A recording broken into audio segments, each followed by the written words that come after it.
Most control doesn't come from force. It comes from stories. Stories that explain why things are the way they are. Stories that make certain outcomes feel natural, inevitable, or deserved, so they don't get questioned. This video looks at the narrative fallacy, the quiet explanations society repeats to keep things stable, predictable, and compliant. If you enjoy long, thoughtful videos like this, like and subscribe to our channel Restwise. These videos take a lot of time to make, and your support genuinely helps the channel. Also, today we're using a new voice for the narration. Let us know in the comments. Do you like this new voice, or do you prefer the old one for these videos? Now, let's begin. If you work hard enough, you'll be rewarded. Somewhere along the line, most of us were handed a simple deal. Put your head down. Do what you are told. Grind longer than everyone else. And eventually, life will notice you. A manager will tap you on the shoulder. The money will increase. Respect will arrive. Stability will follow. That idea sinks in early, before you even realize it is shaping how you see effort and worth. It feels fair. It feels clean. And it feels comforting to believe the world runs on effort like a vending machine. You put work in, rewards fall out. No tricks. No randomness. Just patience and discipline. Here is the uncomfortable part. The world does not work that way. Hard work is common. Exhaustion is everywhere. There are millions of people working relentlessly who never see proportional returns. Nurses pulling double shifts. Warehouse workers destroying their backs. Teachers spending their own money on supplies. None of them are lazy. None of them lack discipline. Yet the rewards plateau or never arrive. Meanwhile, someone else with the right timing, connections, or positioning leaps ahead with less effort and more visibility. This is not a flaw in individuals. It is a flaw in the story. The narrative promises fairness in a system that is deeply uneven by design. Psychologically, this story survives because it protects people from chaos. There is something called the just world bias. It is the tendency to believe that good things happen to good people and bad things happen because of bad choices. If effort always equals reward, then success feels earned and failure feels avoidable. The problem is that reality constantly breaks this rule. Luck, starting conditions, family stability, geography, health, and timing play massive roles. But admitting that threatens the sense of control we crave. So instead, society doubles down and tells you to work harder when the system itself is misaligned. If this belief feels personal, that is because it probably shaped your life. You were told to push through burnout, to accept unpaid overtime as character building, to delay joy because one day it would all be worth it. And when the payoff did not come, you likely blamed yourself. Maybe you thought you were not consistent enough, not focused enough, not disciplined enough. That self-blame keeps people compliant. It keeps them grinding quietly instead of questioning the structure that benefits from their silence. You are not weak for believing this. You were trained to. There is another layer that rarely gets discussed. Hard work is often rewarded with more work, not more freedom. When you prove you can handle pressure, systems exploit that capacity. You become reliable, dependable, invisible. Meanwhile, advancement often favors those who know how to signal value rather than produce it endlessly. This is not about becoming lazy. It is about recognizing that effort alone is not the currency you were told it was. Visibility, leverage, and alignment matter more than suffering quietly. Think about how this story keeps people in place. If you believe rewards are always just one more push away, you will tolerate almost anything. Low pay, unstable hours, lack of respect. You will postpone your boundaries because quitting feels like failure instead of clarity. The promise of future reward becomes a leash. And the cruel irony is that when people finally stop believing the story, they often feel guilt rather than relief.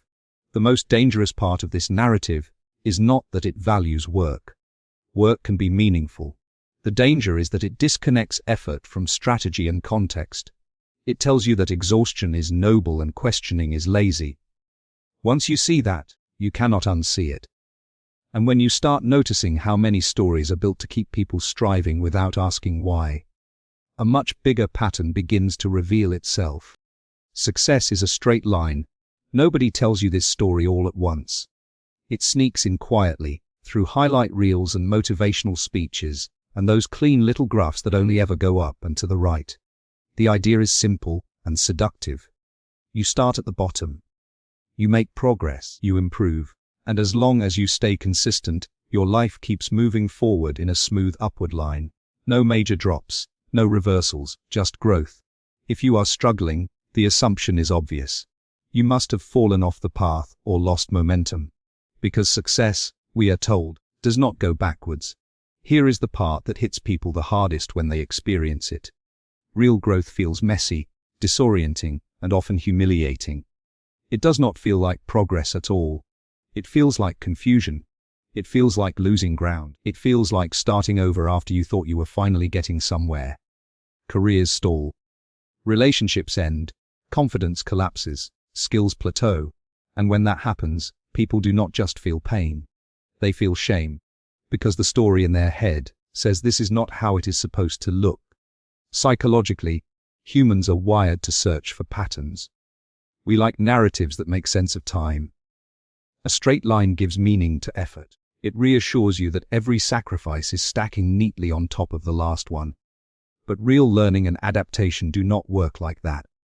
Neuroscience shows that skill development happens in bursts. Long periods of stagnation followed by sudden jumps. Sometimes those jumps only happen after failure forces a change in approach. From the inside, it feels like regression. From the outside, it looks like nothing is happening. That disconnect is where people give up. The straight line story also distorts how we interpret other people's lives. You see someone successful and assume they never doubted themselves, never stalled, never lost momentum. You do not see the years where they questioned everything or the decisions that failed quietly. Social platforms compress time. They remove the gaps. They turn nonlinear lives into clean narratives. And when you compare your behind the scenes to someone else's edited outcome, you always lose. If this belief has ever made you feel broken, that makes sense. When progress slows or reverses, people internalize it as personal failure instead of structural reality. You start asking what is wrong with you, why you cannot stay consistent, why everyone else seems to be moving forward while you are stuck or sliding backward. This is not a lack of discipline. It is a mismatch between expectation and reality. You were taught to expect linear progress in a non-linear world.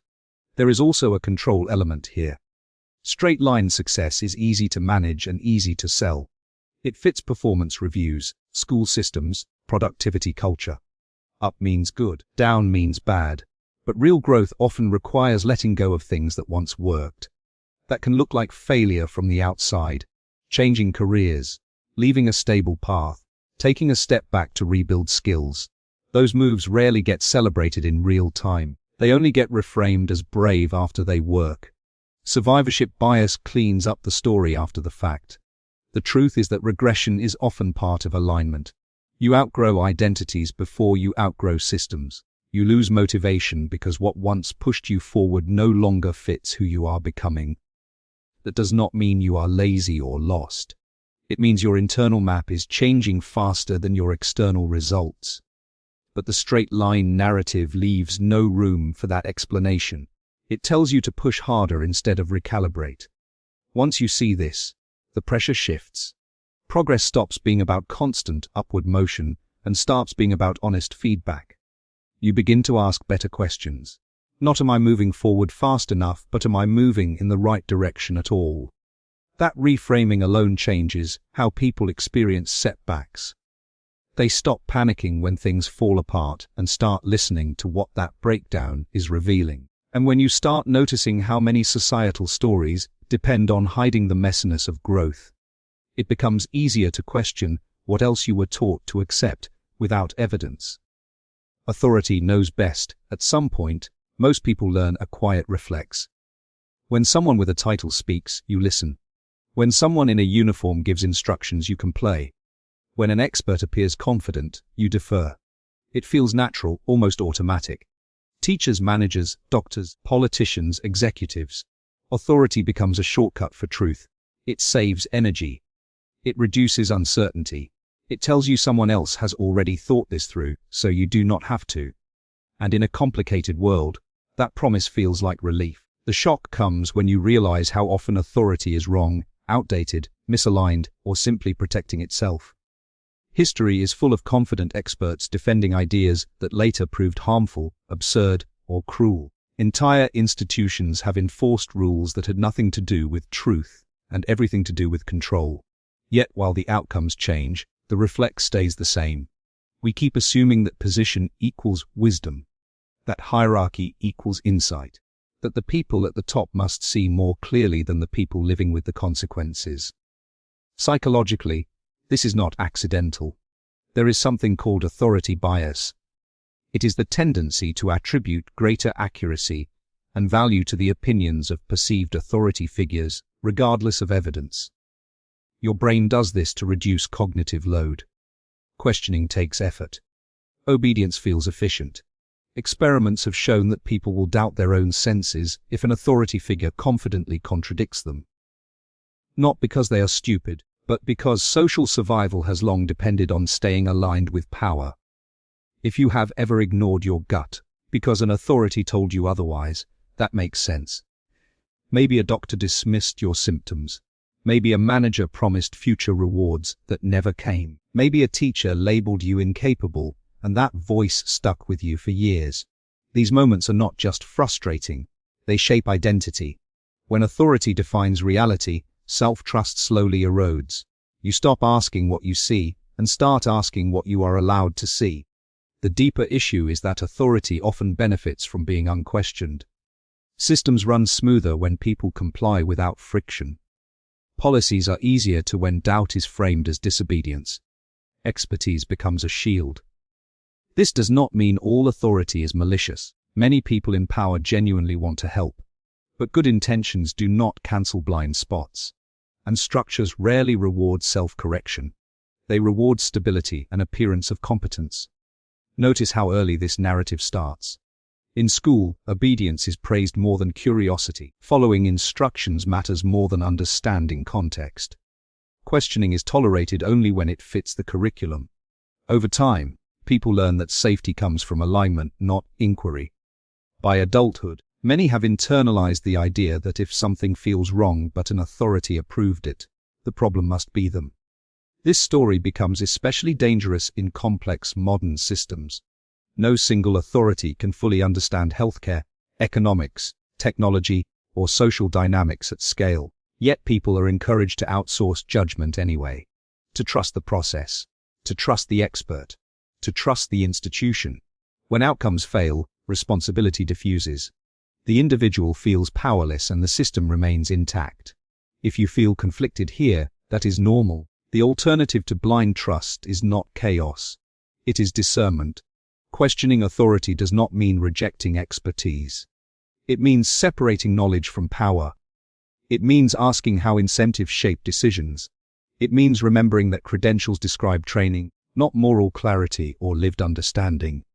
There is a subtle relief that comes when you realize authority is not a substitute for thinking. You stop viewing disagreement as rebellion and start seeing it as participation. You become harder to manipulate because you no longer confuse confidence with correctness. That shift is uncomfortable at first. It removes the illusion that someone else is in charge of making things make sense. And once that illusion cracks, you begin to notice how many other stories depend on you handing over your judgment without question. Stability is safer than change. There is a moment most people recognize but rarely talk about. It is that quiet pause before making a decision you know might change your life. Leaving a job, ending a relationship, moving to a new place, saying no to a path you already invested years into, and almost instantly, a voice shows up and sounds very reasonable. Do not risk it. Stay where you are. At least this is stable. At least you know what to expect. That voice feels protective, mature, responsible. Society praises it as wisdom. What nobody tells you is how often that voice is lying to keep you comfortable, not safe. Stability feels secure because it is familiar, not because it is actually protecting you. You can be deeply unhappy, underpaid, disrespected, or slowly decaying inside a stable situation. The bills get paid. The routine continues. From the outside, everything looks fine. From the inside, Something is quietly shrinking. And because nothing is visibly on fire, you are told it would be foolish to change anything. Psychologically, humans are wired to avoid loss more than they seek gain. This is called loss aversion. The brain perceives potential losses as more painful than equivalent gains are pleasurable. So even if change could dramatically improve your life, the possibility of short-term discomfort feels more dangerous than long-term dissatisfaction. That is why people stay in situations they have already outgrown. The known pain feels safer than the unknown possibility of something better. If you have ever stayed because it was easier to tolerate than to disrupt, that does not mean you lack courage. It means your nervous system learned to associate predictability with survival. Many people grew up in environments where stability was scarce, so once they find it, they cling to it even when it becomes suffocating. Society reinforces this by framing consistency as virtue and change as recklessness. Be grateful. Do not rock the boat. You are lucky to have what you have. The shock comes when you realize how often stability is used as a control mechanism. Stable systems are easier to manage. Stable workers are easier to exploit. Stable citizens are less likely to question why things feel wrong. When people fear change, they tolerate inefficiency, injustice, and stagnation because at least it is predictable. Stability becomes the reward for compliance, not a sign of health. Look closely and you will notice that real safety rarely comes from staying still. It comes from adaptability. In nature, rigid systems break under pressure. Flexible ones survive. Economies shift. Industries disappear. Relationships evolve. The world does not stop moving just because you chose stability. So when you cling to it at all costs, you are not opting out of risk. You are choosing a slower, quieter kind of risk that feels invisible until it is too late. This narrative also messes with how people interpret fear. Fear during change is treated as evidence you are making a mistake. But fear often shows up when something important is happening. Your brain cannot distinguish between threat and transformation. Both activate the same systems. So when you feel anxious stepping into the unknown, society tells you that anxiety means stop. In reality, it often means you are crossing a boundary that matters. There is a subtle grief that comes from choosing stability over alignment again and again. You watch versions of yourself fade, curiosities die, energy drains, and because nothing dramatic happened, you struggle to justify that grief. You tell yourself others have it worse. You should be grateful. That internal minimization keeps you stuck longer than any external force. Change is not inherently good. Stability is not inherently bad. The lie is that one is always safer than the other. Safety is contextual. Staying in a system that no longer fits you is not stability. It is stagnation disguised as responsibility. And leaving something familiar does not mean you are reckless. It often means you are paying attention. Once you see that stability is often about preserving comfort rather than protecting well-being, a deeper question emerges. How many other stories taught you to confuse familiarity with safety and obedience with wisdom? Questioning the system is dangerous. There is a warning most people learn without anyone ever saying it out loud. Keep your head down. Do not ask too many questions. Do not challenge how things work. Because questioning the system is risky. It attracts attention. It creates problems. It marks you as difficult. That message shows up early, wrapped in politeness and concern. Teachers discourage it. Managers subtly punish it. Family members caution against it. The implication is clear. Curiosity is fine, as long as it stays harmless. What is jarring is realizing how much of that fear has nothing to do with actual danger and everything to do with social conditioning. Most systems are not fragile because they are true. They are fragile because they rely on participation. Questioning threatens that participation. It introduces friction. It slows things down. And systems that benefit from smooth compliance label that friction as dangerous, irresponsible, or disruptive. There is a psychological reason this works so well. Humans are deeply sensitive to social rejection. Our brains evolved to treat exclusion as a survival threat. When questioning the system risks status, income, or belonging, your nervous system interprets there's danger even if no physical harm is present. So, when you hesitate to speak up, it is not cowardice. It is biology responding to a learned environment. If you have ever noticed something was wrong but chose silence, you are not alone. Maybe you saw unfair policies at work. Maybe rules made no sense but everyone followed them anyway. Maybe you sensed that a widely accepted narrative did not match reality, and still you stayed quiet. Because the cost of questioning felt higher than the cost of discomfort. That is how systems maintain themselves. Not through force, but through internalized restraint. The shock comes when you look at history and realize that nearly every meaningful improvement came from people who were told they were being dangerous. Labor protections, civil rights, safety standards, scientific breakthroughs. All of them began as disruptions. All of them were resisted by authorities who insisted that stability mattered more than truth. The label of danger was not evidence of harm. It was evidence of threat to power. What makes this narrative especially effective is that it reframes silence as maturity. Speaking up becomes emotional, naive, radical. Meanwhile, compliance is praised as professionalism, realism, responsibility. Over time, people start policing themselves. They do not need to be censored. They self-censor. They learn which questions are acceptable and which ones lead to consequences. Eventually, they stop noticing the difference. This belief also distorts how people understand risk. Questioning feels dangerous because the consequences are immediate and personal. You might lose approval. You might stall your career. You might be labeled difficult. Meanwhile, not questioning carries slow, collective risks that are harder to see. Bad systems persist. Harm compounds. Inefficiencies calcify. But because those costs are spread out and delayed, they feel abstract. The brain prioritizes short-term social safety over long-term systemic health.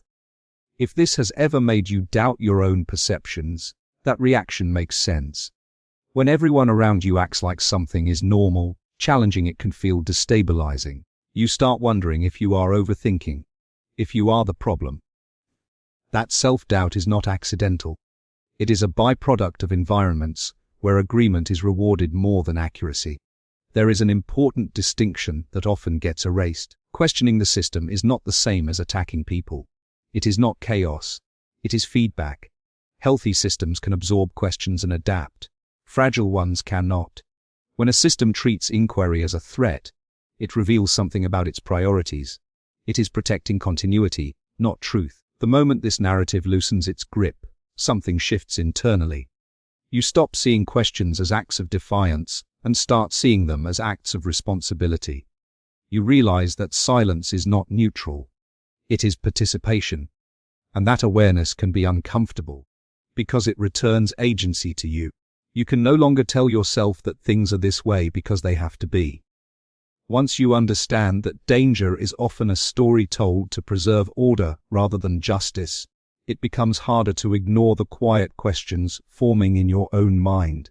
And it becomes easier to see how many other beliefs were designed to keep you from asking them. You are free because you can choose. Freedom is often sold as a feeling you already have.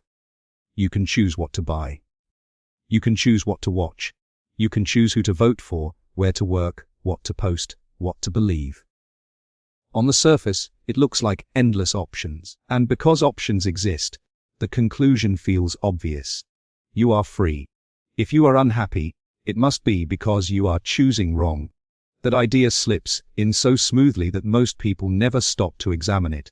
The shock comes when you realize how shallow that definition of freedom really is. Choice does not automatically mean agency. Being able to pick between options someone else designed is not the same as shaping the system that limits those options in the first place. You can choose between two jobs that both exhaust you. Two political candidates funded by the same interests. Two narratives that disagree on details but protect the same structure. And then you are told that your freedom has been exercised, so whatever happens next is on you. Psychologically, this narrative works because it transfers responsibility away from systems and onto individuals. If you can choose, then outcomes are framed as personal success or personal failure. There is a concept in behavioral psychology called choice architecture. It explains how the way options are presented heavily influences decisions. Defaults, framing, social pressure, and scarcity all shape what people choose long before they feel like they are choosing freely. Yet once a decision is made, the system steps back and says you decided this. If you have ever felt overwhelmed by options, but strangely powerless at the same time, that is not a contradiction. It is the result of constrained choice. Too many surface-level decisions paired with very little control over foundational ones. You can choose your streaming service, but not the economic pressure that keeps you working long hours. You can choose your words carefully, but not the algorithm that decides who hears them. You can choose self-improvement strategies, but not the conditions that made burnout normal.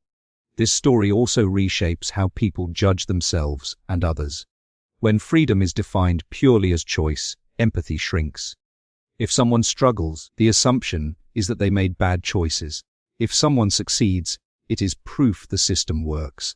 Structural barriers disappear from the conversation. Context fades. Inequality becomes invisible, and people internalize guilt for outcomes they had very little power to influence. The most insidious part is how this narrative feels empowering at first.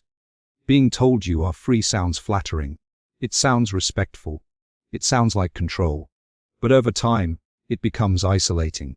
When everything is framed as choice, asking for help feels like weakness. Questioning constraints feels like complaining. You are supposed to optimize yourself endlessly, instead of asking why the environment demands constant optimization in the first place. There is also a biological layer here. Decision fatigue is real. The brain has limited energy for choices. When people are forced to make countless small decisions every day just to survive, their capacity to challenge bigger ones diminishes. Choice overload exhausts people, and exhausted people are easier to manage. So the appearance of freedom expands while the ability to use it meaningfully contracts.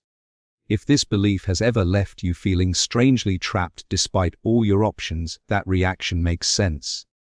You were given responsibility without power, autonomy without leverage, blame without control. And because the narrative insists you are free, any sense of constraint feels like a personal flaw instead of an accurate perception. True freedom is not just about choosing. It is about having the ability to say no without punishment, to opt out without collapse, to influence the rules, not just navigate them. It includes material security, social support, time, and safety. Without those, choice becomes a performance. You go through the motions of decision-making while the outcomes stay largely predictable. Once you start seeing this, the pressure shifts. You stop asking why you cannot make better choices and start asking why so many choices feel meaningless. You recognize that freedom is not proven by the number of options in front of you, but by how much those options actually change your life.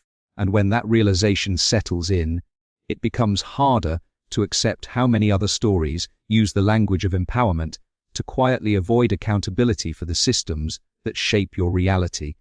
Being busy means being valuable. Watch how quickly people answer the question, "How are you?" The most acceptable response is not honest. It is busy. Busy signals importance. Busy implies demand. Busy suggests that your time matters because other people want it. In a culture obsessed with productivity, business becomes a shortcut for worth. If you are always doing something, you must be someone.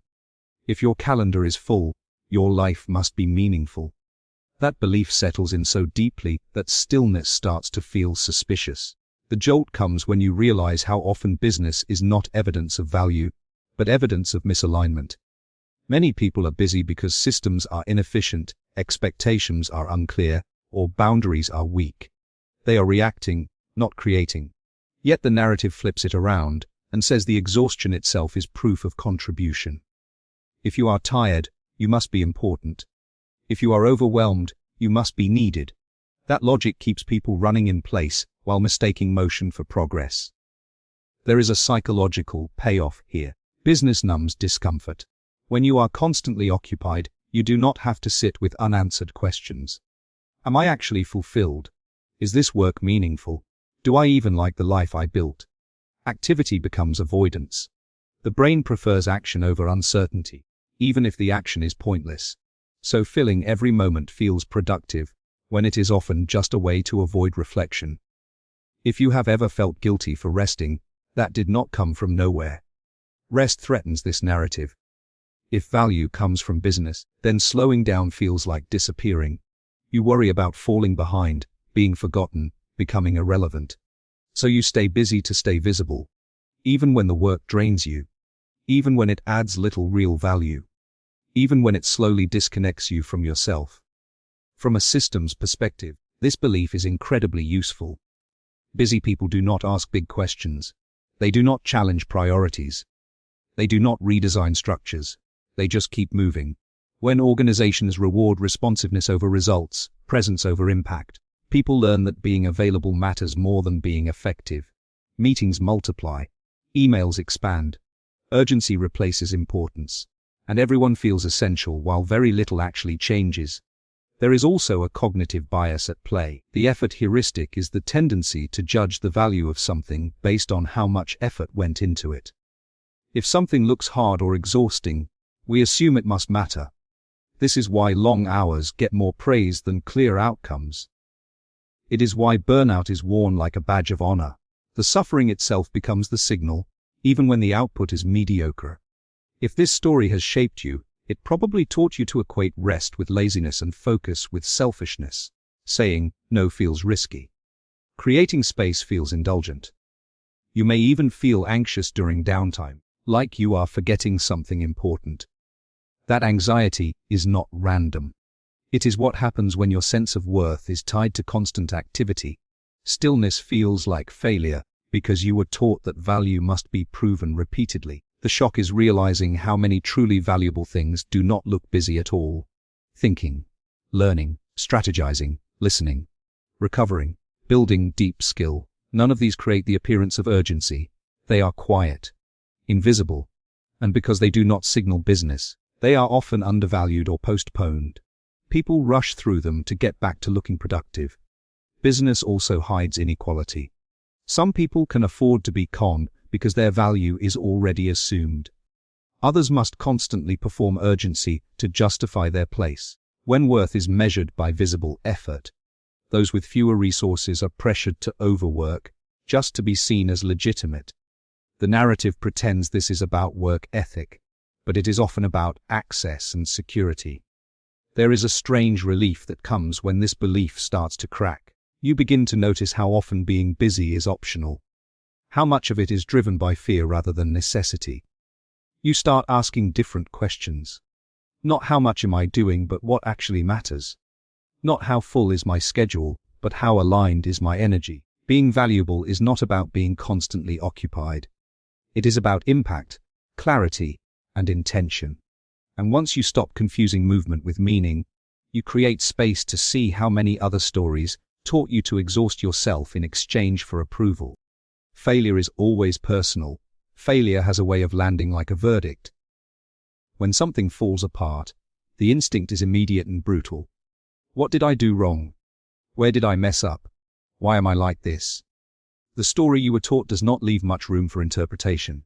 If you fail, it must be because you lack discipline, intelligence, resilience, or character. Someone else would have handled it better. Someone stronger would have made it work. So the blame turns inward before you even have time to breathe. The shock comes when you start noticing how selective that logic is. Success is often credited to effort and talent, but failure is treated as a moral flaw. Miss a promotion and you should have worked harder. Lose a business and you should have planned better. Burn out and you should have been more balanced. The environment disappears from the conversation. The timing disappears. The constraints disappear. All that remains is you and the assumption that if you were better, things would have turned out differently. Psychologically, this belief is reinforced by something called the fundamental attribution error. It is the tendency to overestimate personal traits and underestimate situational factors when explaining outcomes. When others fail, we assume they are incompetent. When we fail, we assume we are flawed. This mental shortcut keeps the world feeling predictable.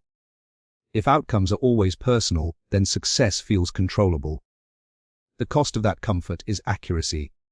If you have ever carried shame long after a setback, That makes sense. Modern culture is obsessed with individual responsibility, but deeply uncomfortable with structural reality. Systems prefer it that way. When failure is framed as personal, systems never have to change. Schools do not have to address mismatched learning styles. Companies do not have to admit unrealistic expectations. Economies do not have to confront instability. The individual absorbs the emotional fallout while the structure stays intact. Think about how early this conditioning starts. Grades, rankings, performance reviews. From the beginning, outcomes are tied to identity. You are smart. You are average. You are behind. Rarely is failure framed as feedback about the environment. Instead, it becomes a label you carry.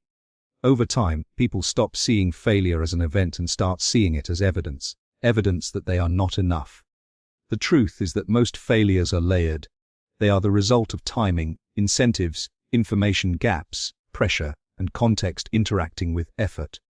You can do everything right and still lose.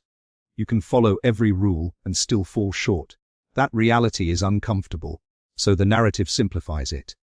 It tells you to self-correct endlessly instead of asking whether the game itself is rigged, outdated, or misaligned with your strengths. There is also a control function here. If people believe failure is always personal, they police themselves. They work longer. They doubt their instincts.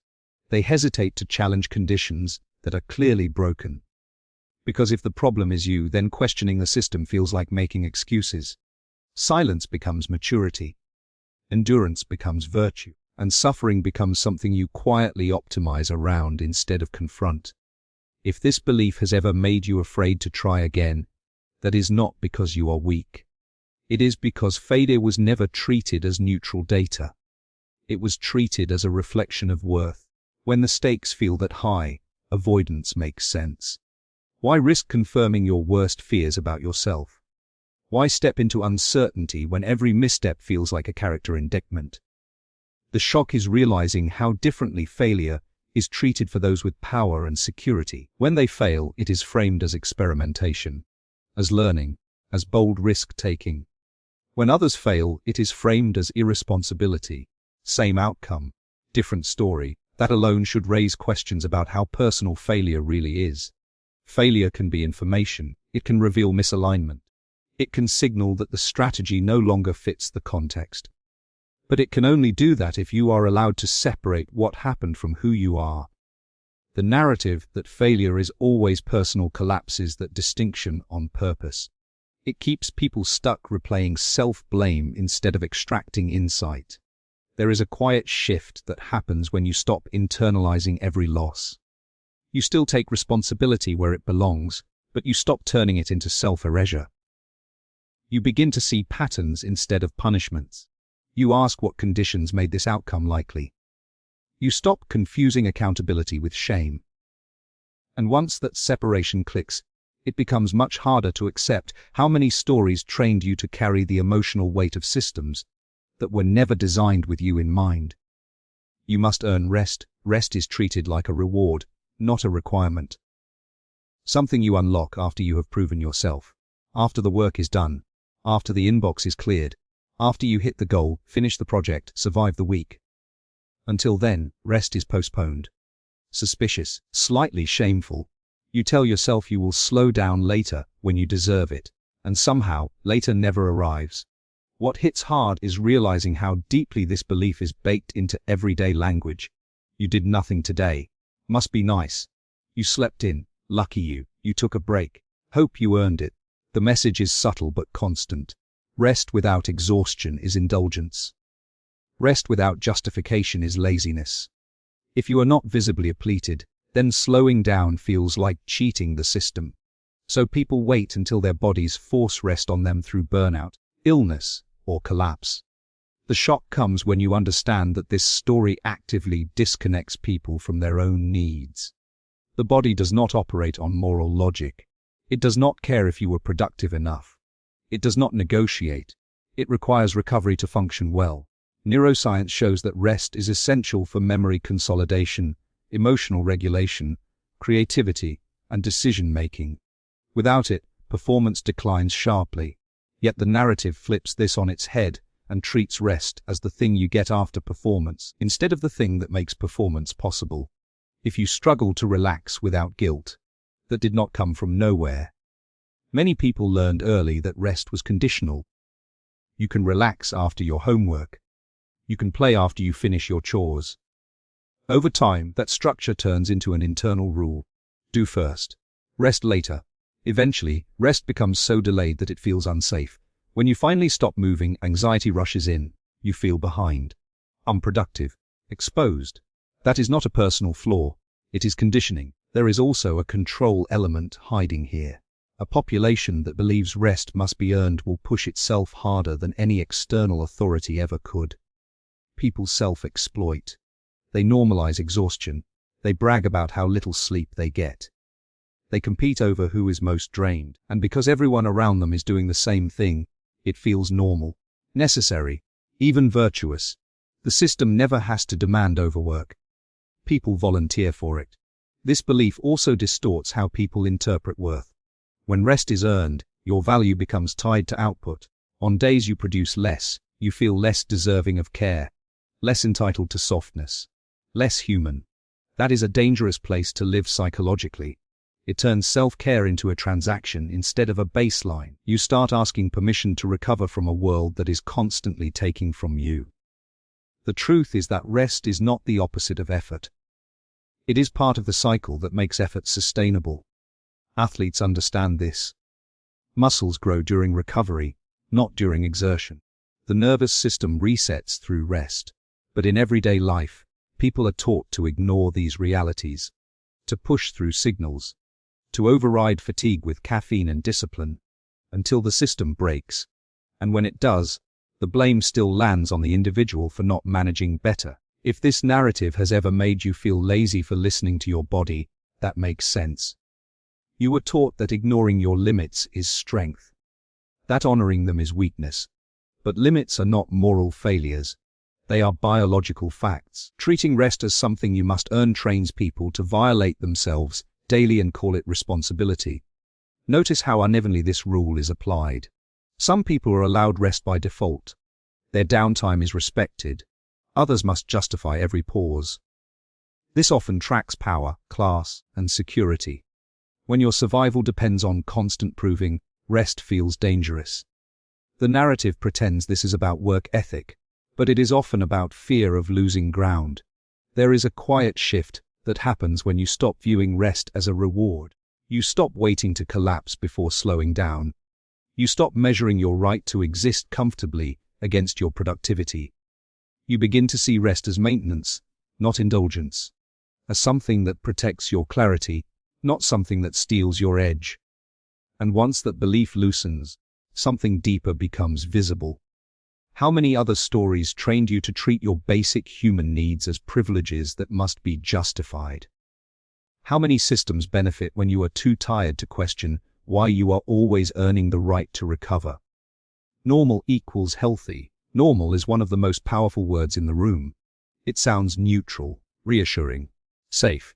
If something is normal, it must be fine. If everyone is doing it, it cannot be harmful. Long work hours are normal. Constant stress is normal. Emotional numbness is normal. Scrolling endlessly at night is normal. Being tired all the time is normal. And because these states are common, they stop raising alarms. They blend into the background of everyday life. The unsettling realization is that normal often has nothing to do with healthy. It only describes what is widespread. When enough people share the same dysfunction, it stops looking like a problem and starts looking like reality. Burnout becomes adulthood. Anxiety becomes ambition. Disconnection becomes maturity. And anyone who feels off inside these conditions is told they just need to adapt better, cope more, optimize harder. From a psychological perspective, humans are deeply influenced by social norms. The brain uses group behavior as a shortcut for safety. If everyone around you is surviving a certain way, your nervous system assumes that way must be viable. This is called social proof. It reduces uncertainty, but it also suppresses self-awareness. You stop asking whether something feels wrong and start asking whether you are doing it correctly. The question shifts from "is this good for me" to "why can everyone else handle this except me?" If you have ever felt broken because you could not tolerate what everyone else seemed fine with, that reaction makes sense. When dysfunction is normalized, sensitivity gets mislabeled as weakness. Exhaustion is reframed as lack of grit. Emotional overwhelm becomes poor time management. The system does not ask whether the baseline itself is unhealthy. It asks why you are struggling to conform to it. The shock comes when you zoom out. Many things that are normal today would be considered alarming in any other context. Chronic sleep deprivation, persistent low-grade stress, lack of community, minimal time outdoors, constant digital stimulation. None of these align with how the human nervous system evolved to function. Biology has not caught up with culture. But instead of adjusting culture, the narrative tells individuals to self-correct endlessly inside conditions that are quietly corrosive. This belief is incredibly stabilizing for systems. If normal equals healthy, then no one has to question scale or structure. Workplaces do not have to rethink pace. Cities do not have to rethink design. Economies do not have to rethink pressure. People simply adapt until they cannot. And when they break, it is framed as a personal issue. Anxiety disorder, burnout syndrome, motivation problem. The environment disappears again. Notice how often normal is enforced socially. When someone rests more, they are told they are wasting potential. When someone opts out, they are told they are unrealistic. When someone questions the pace, they are told that is just how things are. Normal becomes a boundary you are not supposed to cross. Not because it is optimal, but because it is familiar. Familiarity feels safe even when it is harmful. There is also a survival element here. Many people had to normalize unhealthy conditions to get through earlier stages of life. Emotional neglect, financial instability, chronic stress. Normalizing was adaptive. It helped them function. But adaptation is not the same as wellness.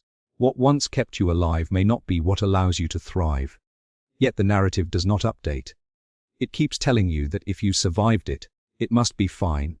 If this belief has ever made you dismiss your own signals, that was learned. Headaches ignored. Fatigue minimized. Emotional flatness rationalized. You tell yourself everyone feels this way. This is just adulthood. This is just how life is now. That self-silencing is not resilience. It is resignation dressed up as realism. Healthy often feels strange at first. Calm can feel boring to a nervous system used to chaos. Rest can feel unsafe to someone conditioned for urgency. Boundaries can feel selfish in cultures that reward overextension. So when people step into healthier patterns, they can feel wrong before they feel right. Normal taught them to distrust anything that does not match the collective pace. The truth is that health is not defined by how common something is. It is defined by how well it supports function, connection, and recovery over time. Many normal lifestyles do not do that. They extract more than they replenish. They demand constant output with minimal restoration. And because everyone around you is doing the same thing, it becomes invisible. When this belief loosens, a subtle but powerful shift happens. You stop using normal as a benchmark. You start using your own body and mind as data. You pay attention to what drains you and what restores you. You realize that fitting in is not the same as being well. And once you question why so much collective discomfort has been labeled normal, it becomes harder to ignore how many other stories taught you to accept strain as baseline, instead of asking whether the baseline itself needs to change. Money is the best measure of worth. Money has a way of answering questions no one asked. How successful are you? How smart? How disciplined? How valuable? In a world that loves clean metrics, money becomes the scoreboard. It is visible, comparable, quantifiable. You can rank people with it, celebrate it, shame others without saying a word. Over time, the number quietly replaces the person. Net worth starts standing in for self-worth. The jolt comes when you notice how fast respect changes based on income. Say you are struggling and people offer advice. Say you are rich and they offer admiration. The same personality traits get reinterpreted. Confidence becomes arrogance when you are broke and leadership when you are wealthy.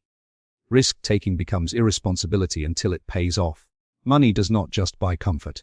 It rewrites the story people tell about who you are. Psychologically, this belief sticks because money feels objective. Unlike kindness or creativity or integrity, it can be counted. And the brain loves shortcuts. There is something called the halo effect, where one positive trait influences how we perceive everything else about a person. Wealth triggers that effect powerfully.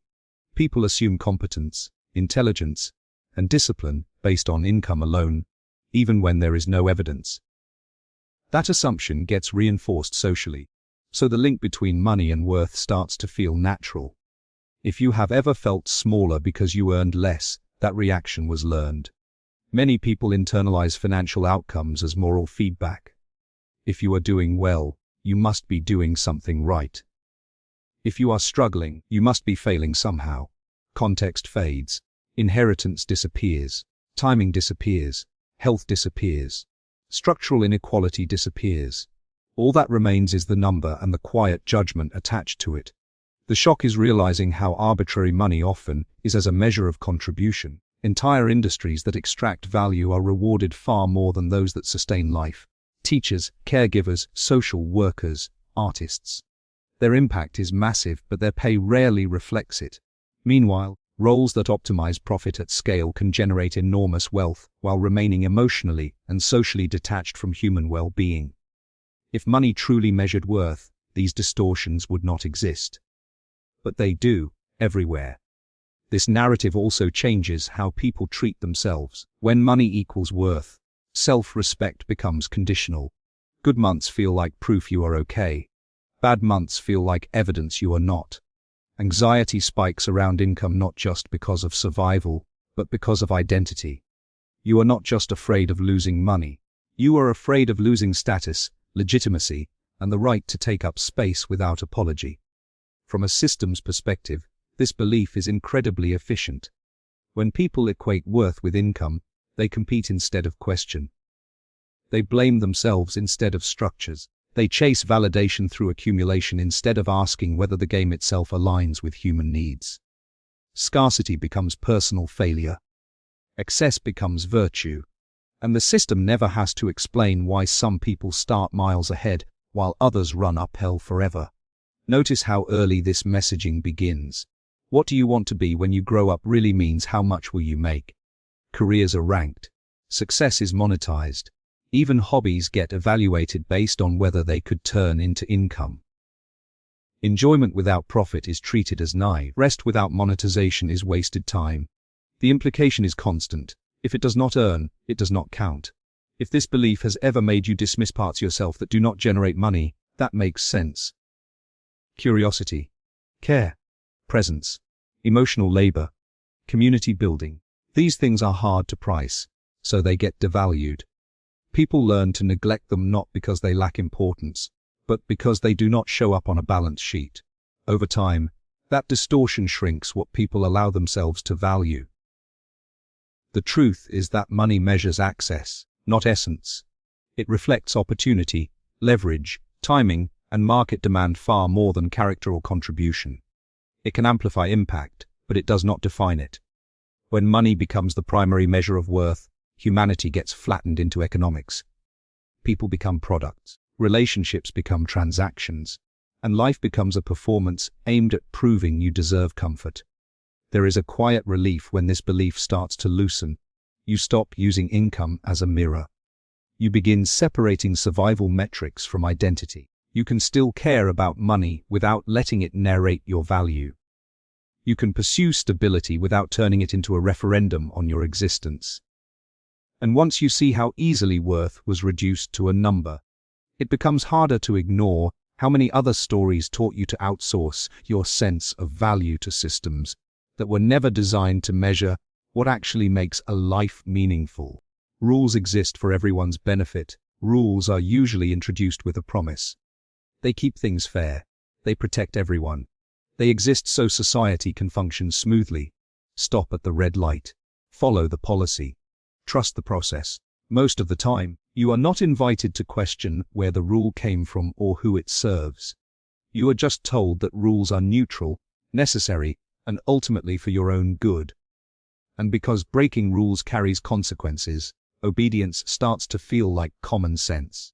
The shock comes when you notice how unevenly those rules are applied. Some people bend them casually and face no repercussions. Others follow them perfectly and still get punished. Certain mistakes are forgiven if you have status, money, or connections. The same mistakes become character flaws if you do not. Suddenly, the idea that rules exist purely for everyone's benefit starts to feel fragile.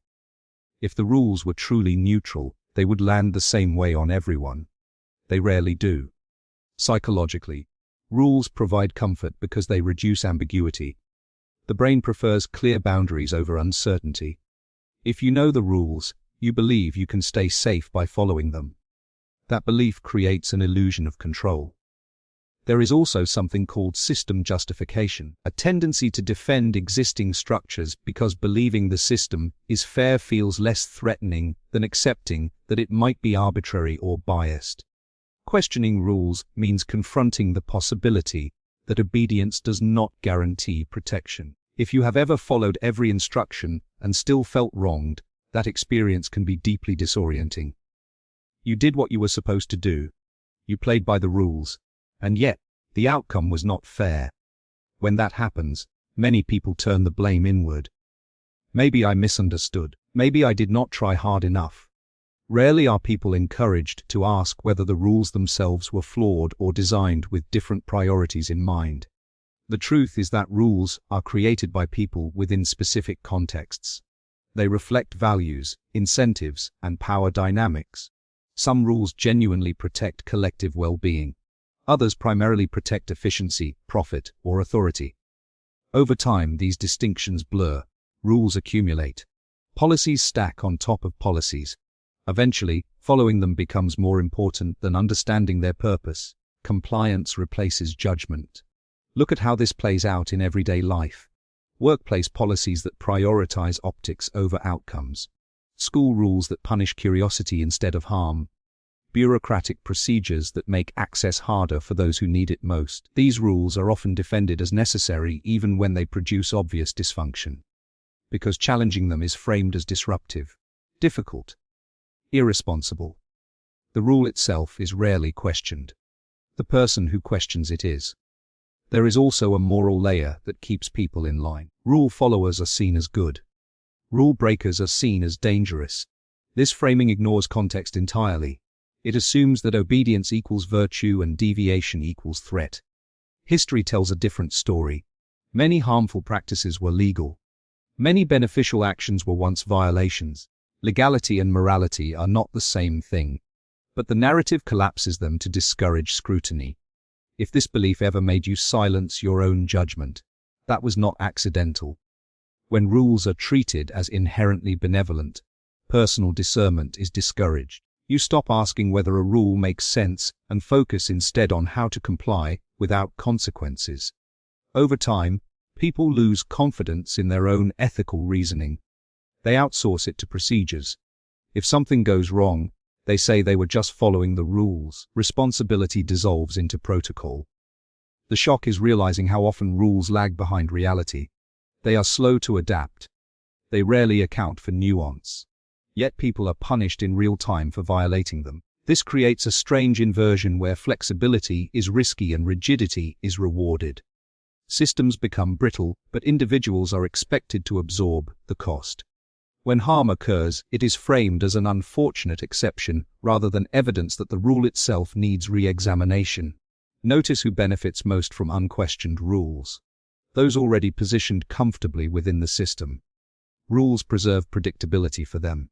For everyone else, rules can become obstacles that must be navigated creatively just to survive. That creativity is then labeled non-compliance. The narrative pretends this is about order, but it is often about preserving advantage. There is a subtle shift that happens when you stop assuming rules are automatically for everyone's benefit. You start asking what problem this rule is solving and for whom. You separate respect for order from blind obedience. You realize that following a rule does not absolve you from thinking about its impact. And breaking a rule does not automatically make you wrong. Rules can be tools. They can also be shields. Treating them as sacred hides their origins and freezes them in place. When you allow yourself to question rules, without equating that with danger, you reclaim a piece of agency that was quietly taken from you. And once you see that rules are not neutral laws of nature, but human decisions shaped by power, it becomes harder to ignore how many other stories taught you that compliance itself was the highest form of responsibility. Sacrifice now, live later. There is a promise hidden inside a lot of advice that sounds responsible on the surface. Push through now. Delay pleasure. Ignore what you want. Grind while you are young. One day, you will get to live. Life is framed like a reward waiting at the end of suffering, as if joy is something you earn only after enough sacrifice. So people postpone themselves, their needs, their curiosity, their bodies, their relationships, later becomes the destination that justifies everything uncomfortable in the present. The shock comes when you realize how often later never arrives the way it was promised. The goalpost keeps moving. First it is after school, then after the first job, then after the promotion, then after financial stability, then after the kids are grown, then after retirement. At every stage, there is another reason to wait, another obligation, another fear, and before you know it, years have passed living a life on hold, preparing for a future that keeps receding. Psychologically, this narrative works because it gives meaning to pain. Humans can endure almost anything if they believe it is temporary and purposeful. Sacrifice feels noble when it is tied to a future payoff. It turns suffering into investment. The problem is that the brain adapts to deprivation. What you repeatedly deny yourself starts to feel unfamiliar. Joy muscles atrophy. Presence weakens. People become very good at enduring and very bad at enjoying. If you have ever told yourself you will rest later, love later, explore later, that did not come from nowhere. Many people were raised in environments where survival required postponement. Stability mattered more than fulfillment. So sacrifice became synonymous with responsibility. Wanting too much too soon was framed as immature. Over time, that lesson hardens into an identity. You become the person who can endure anything. But endurance without nourishment has a cost. The truth that rarely gets acknowledged is that constant sacrifice reshapes your nervous system. Living in a perpetual state of waiting keeps you in future mode. Always preparing. Always bracing. Neuroscience shows that chronic postponement of pleasure and rest keeps stress hormones elevated. The body never fully settles. You are alive, but not fully present. And presence is not something you can suddenly switch on later. It is a skill built through practice. There is also a control function hiding inside this story. People who believe life starts later are easier to manage now. They tolerate long hours, low pay, poor boundaries, deferred dreams, because it is all framed as temporary. The sacrifice feels justified as long as the promise remains intact. But systems rarely guarantee the payoff. They benefit from your patience without owing you fulfillment. If this belief has ever made you feel guilty for wanting more now, that makes sense.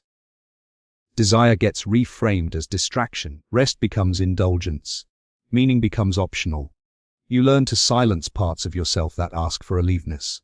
And because everyone around you is making the same trade, it feels normal. Responsible even. Meanwhile, burnout rises and people cannot quite explain why they feel empty despite doing everything right. The shock deepens when you notice how uneven this advice is distributed. Some people are encouraged to enjoy life now because their future is assumed to be secure. Others are told to sacrifice endlessly because their security is always conditional. The narrative pretends this is about discipline, but it is often about fear and scarcity. When later is not guaranteed, postponing life becomes a risky gamble dressed up as virtue. Sacrifice itself is not the enemy. There are moments where choosing long-term over short-term matters. The lie is that life must always be deferred. That joy and meaning are distractions from success instead of fuel for it. Many people reach the stage they were waiting for only to realize they no longer know how to live. Their identity was built around striving, not being. Achievement without presence feels strangely hollow. There is a quiet grief that comes from realizing how many moments were treated as placeholders. Relationships maintained on autopilot. Bodies ignored. Passion shelved. You tell yourself it was necessary, that you had no choice. Sometimes that is true. Often it is only partially true. The narrative simplifies complex trade-offs into a single rule. Suffer now, live later. And that simplicity hides the cost. Life is not a destination you arrive at once everything is perfect. It is something that happens in real time, whether you are paying attention or not. Waiting for permission to live fully trains you to be absent from your own experience. Later is not a guaranteed reward. It is an assumption. When this belief starts to loosen, people do not suddenly abandon responsibility. They rebalance it. They stop treating the present as disposable. They ask whether the future they are sacrificing for actually includes them, awake and engaged, or just exhausted and numb. And once you question why living has been framed as something you must postpone, it becomes harder to ignore how many other stories convinced you that endurance was the same thing as a life well lived. Happiness is a purchase away. It usually starts small, a thought that feels harmless. If I just had that thing, I would finally feel better. A new phone, better clothes, a nicer place. The upgrade you have been eyeing becomes a stand-in for relief. You imagine yourself calmer, more confident, more complete on the other side of the purchase. And for a moment, it almost works. Anticipation itself feels good. Hope spikes. The future feels lighter because it now contains something shiny. The jolt comes after the box is opened and real life walks back in. The excitement fades faster than you expected. The stress is still there. The insecurity did not leave. The quiet dissatisfaction just found a new background. So the mind looks for the next thing. Maybe it was not that purchase. Maybe it is the next one. And just like that, happiness gets pushed a little further down the aisle. This belief survives because it is constantly reinforced. Advertising does not sell objects. It sells emotional resolution, confidence, belonging, status, love. The product is framed as the missing piece between who you are and who you could be. Psychologically, this taps into something called hedonic adaptation. Humans quickly return to a baseline level of happiness after positive or negative changes. The brain gets used to new conditions fast. What once felt special becomes normal. But instead of questioning the cycle, the narrative tells you to keep buying. If you have ever felt a rush followed by a letdown after spending money, that reaction is not a personal flaw. It is a predictable loop. Desire creates dopamine. Anticipation feels rewarding. Ownership does not sustain it. So the system depends on repeat desire, not lasting satisfaction. A fulfilled person does not consume nearly as much as a hopeful one. So hope is constantly manufactured and then quietly withdrawn. There is also a deeper emotional hook here. Purchasing gives the illusion of control. When life feels uncertain, buying something feels decisive. You did something. You improved something. Even temporarily, that can feel grounding. But it is a shallow form of agency. It treats internal discomfort as a logistical problem that can be solved with the right object. Over time, people lose the ability to sit with dissatisfaction without trying to fix it through consumption. If this belief shaped you, it probably taught you to translate feelings into shopping lists. Feeling lonely. Buy something comforting. Feeling insecure. Buy something impressive. Feeling bored. Buy something new. Emotions become prompts to consume instead of signals to listen. And because shopping is socially accepted and even encouraged, it rarely gets questioned. Retail therapy sounds healthier than what it actually is, which is avoidance with a receipt. The shock deepens when you notice how unequal this promise is. For some people, purchases do improve quality of life in meaningful ways. Safety, comfort, time. For others, buying is framed as the solution to problems rooted in instability, lack of support, or exhaustion. When money is tight, the pressure to buy happiness creates shame. You are told happiness is available, just not affordable to you. That turns emotional struggle into a financial failure. This narrative also reshapes identity. When happiness is something you buy, self-worth becomes tied to what you can afford. Taste replaces character. Brands replace values. People start curating themselves through purchases, hoping the outside will fix what feels unresolved inside. The result is often a polished life that still feels empty when the noise dies down. There is a quiet grief in realizing how much energy, goes into chasing better feelings through objects instead of building them through connection, purpose, and rest. Those things are slower, less flashy, harder to package. They do not offer instant relief, but they actually change the baseline. Consumption changes the mood. Fulfillment changes the nervous system. The truth is that money can reduce stress and increase options, but it cannot manufacture meaning. Comfort is not the same as contentment. Novelty is not the same as joy. When happiness is framed as something you can buy, people keep outsourcing their inner life to the marketplace and wondering why it never quite delivers. There is relief when this belief starts to loosen. You stop expecting objects to save you. You still enjoy nice things, but you no longer treat them as emotional medicine. You begin asking different questions. Not what should I buy next, but what am I actually missing? Attention, safety, rest, expression, belonging. And once you see how easily happiness was turned into a product, it becomes harder to ignore how many other stories taught you to look outward for solutions to problems that were always pointing inward. Security requires obedience. Security is usually presented as a trade. If you follow the rules, stay in line, and do not cause trouble, you will be protected. Keep your job by not speaking up. Keep your place by not standing out. Keep your stability by not rocking anything that matters. Obedience is framed as maturity, as realism, as the price you pay to stay safe in an unpredictable world. And for a while, it seems true. Compliance does reduce friction. Silence does avoid consequences. Until it does not. The shock comes when you realize how fragile that kind of security actually is. It only exists as long as you are useful, agreeable, and replaceable. The moment circumstances change, budgets tighten, leadership shifts, or priorities move, obedience offers no protection at all. People who followed every rule still get laid off. Loyal workers are still discarded. Citizens who complied are still ignored. The security was never guaranteed. It was conditional, and the conditions were never in your control. Psychologically, this belief is powerful because it taps into fear of loss.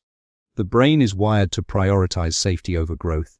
If obedience seems to lower risk, the nervous system embraces it even when it slowly erodes autonomy. This is reinforced by intermittent rewards. Follow the rules and things stay calm. Step out of line and discomfort appears. Over time, people associate obedience with survival, not because it truly protects them, but because punishment is more visible than protection. If you have ever stayed quiet to avoid consequences, that does not mean you were weak. It means you were responding to an environment that taught you safety was conditional. Many people learned early that approval equaled protection. Disapproval meant danger. That lesson does not disappear in adulthood. It just gets dressed up as professionalism, responsibility, or realism. Do not question. Do not resist. Do not draw attention. Stay compliant and you will be fine. The uncomfortable truth is that obedience often produces the opposite of security in the long run. When people give up their voice to stay safe, they lose the ability to influence outcomes that affect them. Decisions get made without their input.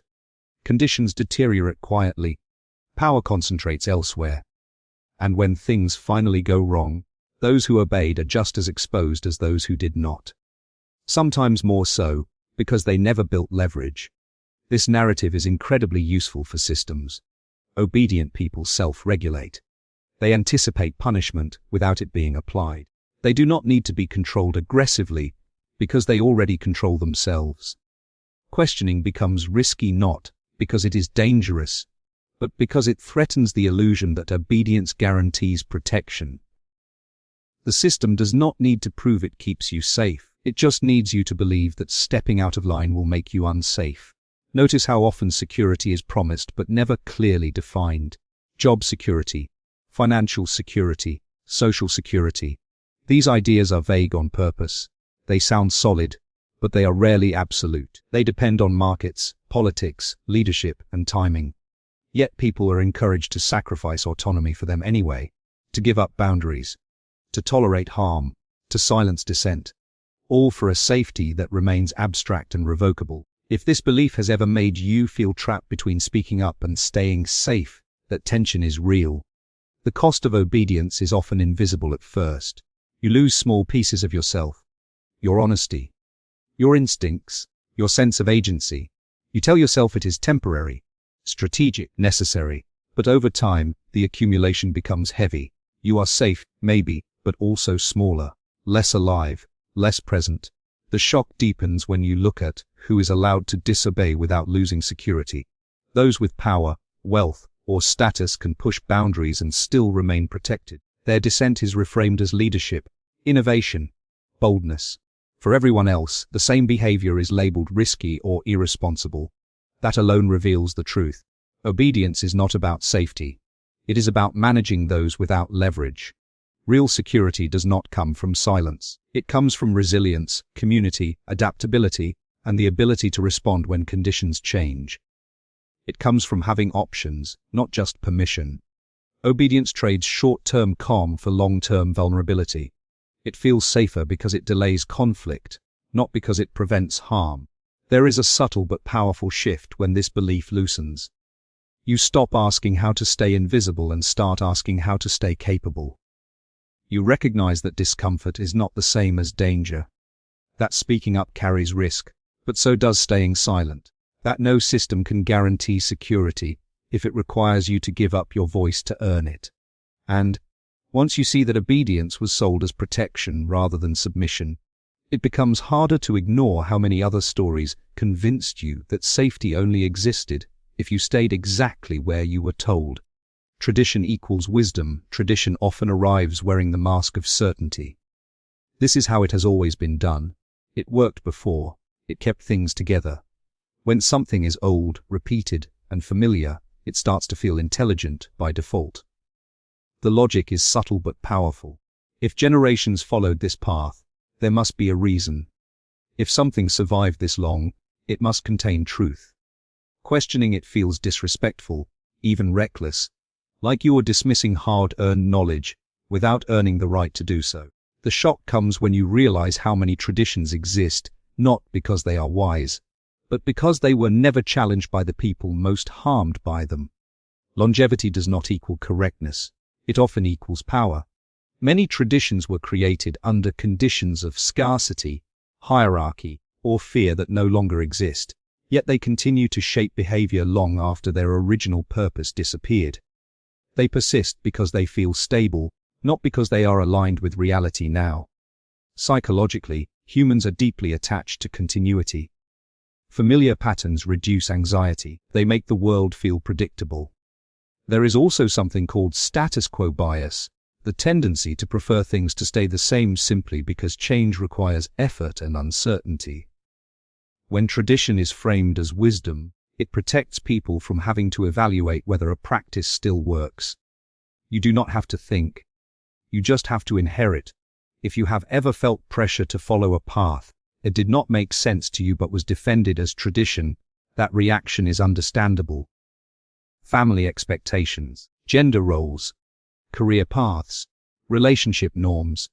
Many people suppress their instincts because they do not want to be the one who breaks the chain. Tradition becomes a moral weight. You are not just making a different choice. You are betraying something sacred. That emotional leverage is powerful.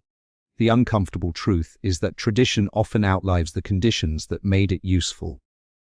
Practices designed for survival get preserved as assumptions about identity. Rules meant to manage risk become rules about worth, and because the original context is forgotten, questioning the tradition feels like attacking values instead of updating strategies. The conversation shuts down before it begins. History makes this clear if you look closely. Many traditions we now reject were once defended as common sense.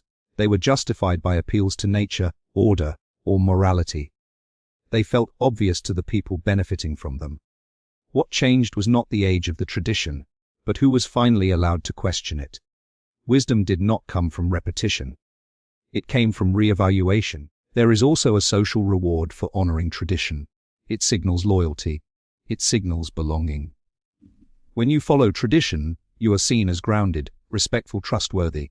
When you challenge it, you risk being labeled ungrateful or arrogant. That social cost keeps many people quiet even when something feels wrong.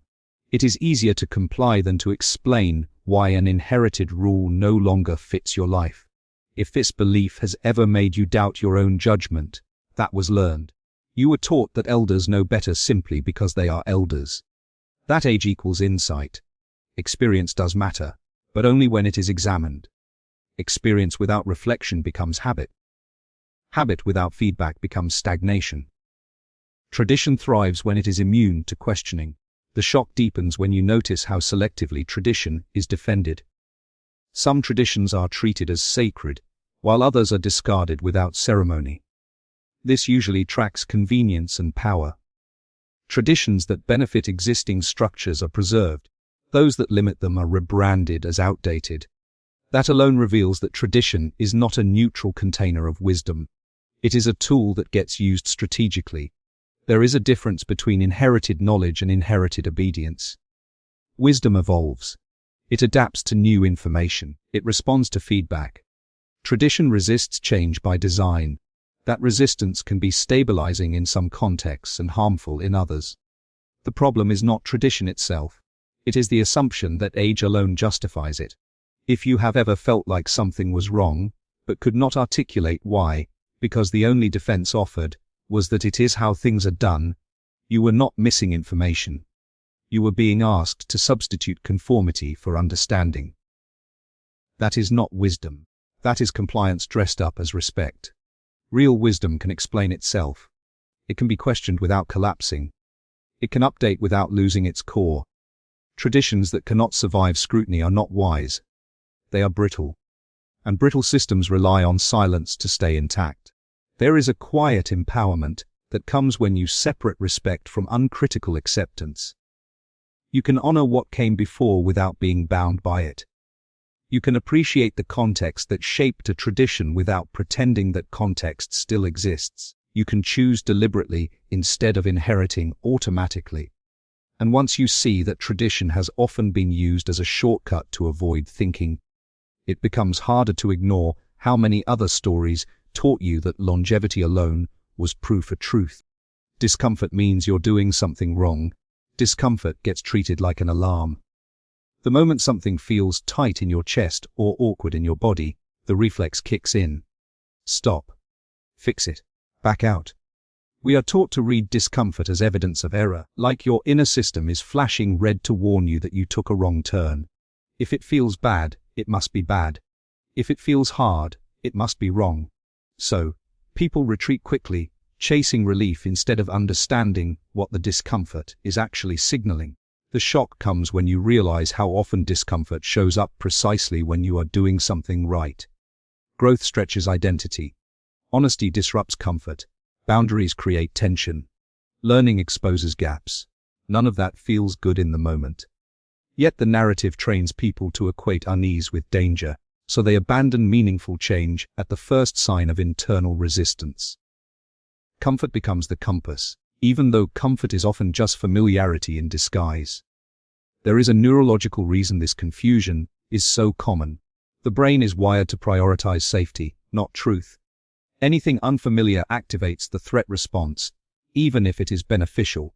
Novelty, uncertainty, and vulnerability all trigger the same systems that respond to actual danger. Your body reacts before your reasoning catches up. That does not mean something is wrong. It means something is new. But the story you were taught does not make that distinction. It collapses discomfort and harm into the same category. If you have ever quit something important because it felt uncomfortable, that reaction makes sense. Speaking up can feel risky. Changing direction can feel destabilizing. Sitting with emotions can feel overwhelming. Many people were raised in environments where discomfort really did signal danger, so avoiding it was adaptive. The problem is when that survival strategy gets applied to everything, including situations where discomfort is simply part of development. The narrative also protects existing systems.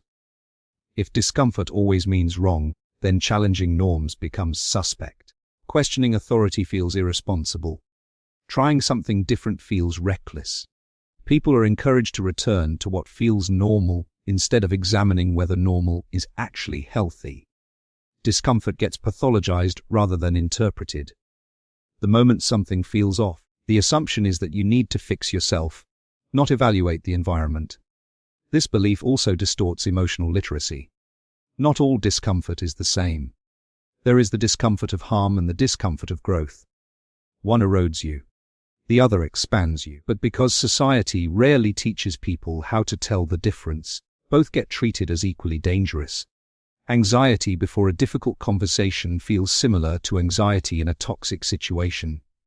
Without guidance, people default to avoidance and call it intuition. If this belief has shaped you, you might notice a pattern. You stay where things are predictable, even if they are unfulfilling. You silence thoughts that challenge your current path. You confuse peace with numbness. When discomfort appears, you rush to eliminate it instead of listening to it. Over time, that can shrink your life without you realizing it. You feel safe, but also stuck. The shock deepens when you notice how unevenly discomfort is interpreted across different contexts. Athletes expect discomfort during training. Students expect discomfort while learning. Artists expect discomfort when creating something honest. In those spaces, discomfort is normalized as part of the process. But in everyday life, emotional and existential discomfort is treated as a failure signal. The inconsistency reveals the lie. Discomfort is only framed as wrong when it threatens existing roles and expectations. There is also a commercial angle. Entire industries exist to eliminate discomfort quickly. Pills, distractions, hacks, constant entertainment. Relief is marketed as the solution rather than clarity. While some discomfort does need care and support, the constant push to remove it immediately teaches people to distrust their own internal signals. You are not encouraged to ask what this feeling is pointing to. You are encouraged to make it stop. The truth is that discomfort is information. It tells you something is changing.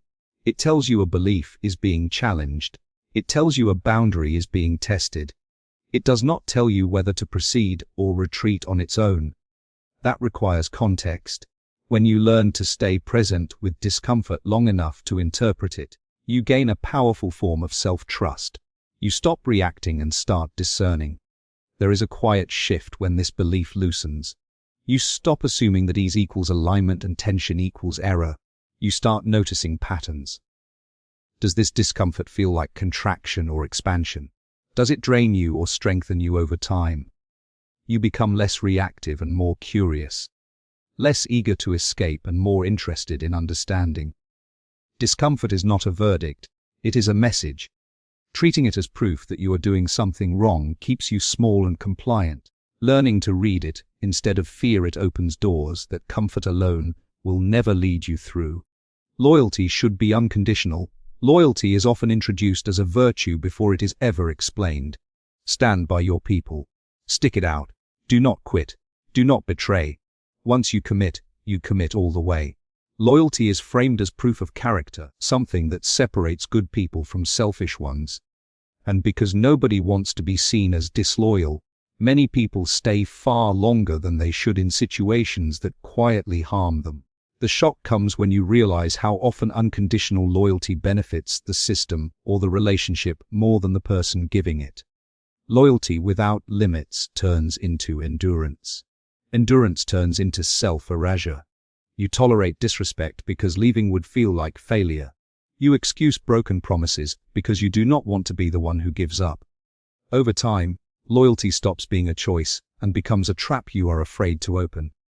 Psychologically, this belief sticks because loyalty is tied to belonging. Humans are wired to fear abandonment and exclusion. Staying loyal feels like staying safe. There is also a moral charge attached to it. Loyalty is praised. Disloyalty is condemned. That framing bypasses nuance. It does not ask whether the relationship, job, institution, or ideology is still acting in good faith. It only asks whether you are staying. If you have ever ignored your own needs to prove loyalty, that did not come from weakness. Many people learned early that love and security were conditional. Be good. Be agreeable. Do not leave. Do not question too much. Loyalty became a survival strategy. It kept connection intact. The problem is that strategies designed for survival often become harmful when applied long after the danger has passed.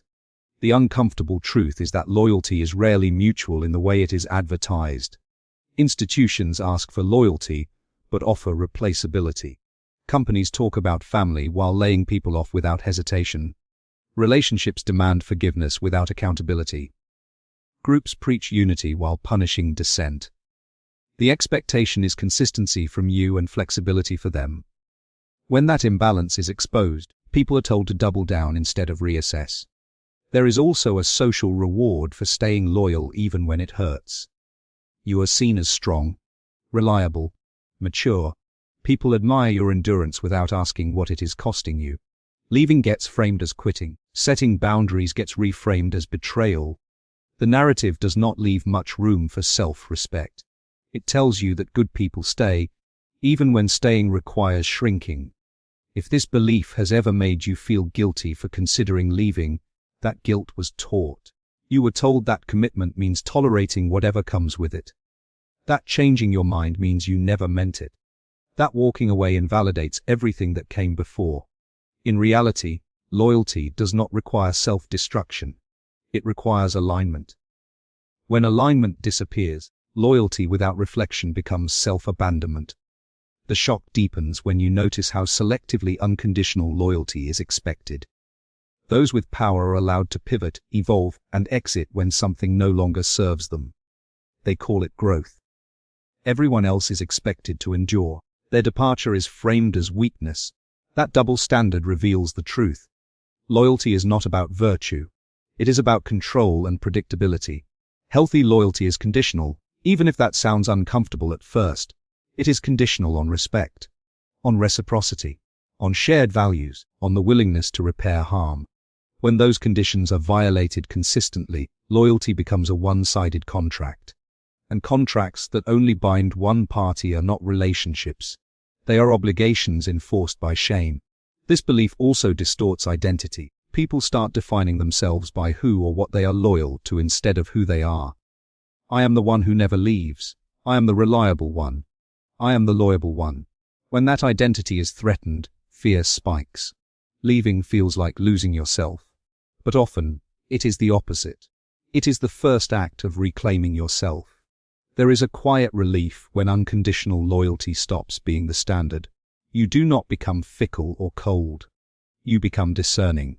You stop asking how long can I endure this and start asking is this still mutual. You realize that loyalty to others should never come at the cost of loyalty to your own values, health, and reality. True loyalty is dynamic. It responds to behavior, not promises. It deepens with trust and loosens with harm. It is a living agreement, not a lifetime sentence. When people demand loyalty without accountability, what they are really asking for is silence. And once you see how loyalty was used to keep you attached to things that no longer honored you, it becomes harder to ignore how many other stories taught you that staying, no matter the cost, was the highest form of integrity. Experts are neutral. Experts tend to enter the room already elevated. Credentials first, titles second, confidence implied. The moment someone is labeled an expert, their words land heavier, like gravity changed. You are encouraged to relax your skepticism because someone else already did the thinking for you. They studied, they trained, they know. And if they know, then your job is to listen, trust, and follow. The shock comes when you realize how rarely expertise is neutral. Knowledge does not exist in a vacuum. Every expert operates inside incentives, institutions, funding structures, cultural norms, and personal identity. What they research, what they emphasize, what they downplay, and how they frame conclusions are all shaped by context. Expertise filters reality. It does not simply transmit it. Psychologically, humans are drawn to authority because it reduces cognitive load. Thinking independently is exhausting. Uncertainty is uncomfortable. When an expert speaks, the brain gets relief. Someone else is responsible now. This is reinforced by something called authority bias, where people assign greater accuracy and morality to those perceived as experts, even when evidence is incomplete or conflicting. The feeling of certainty becomes more persuasive than the substance itself. If you have ever deferred your own instincts because an expert said otherwise, that response is understandable. From early education onward, you are taught that not knowing is a flaw and that correct answers lie outside of you. Experts are positioned as neutral referees of reality rather than participants in it. Disagreeing with them feels arrogant, like you are stepping out of your lane. The uncomfortable truth is that experts often disagree with each other. In medicine, economics, psychology, nutrition, and technology, entire fields are built on debate and revision. What gets presented to the public as settled truth is often a snapshot filtered through institutions that decide which voices get amplified. Neutrality is assumed, but alignment with certain interests is rarely disclosed clearly or examined critically. This belief is incredibly useful for systems.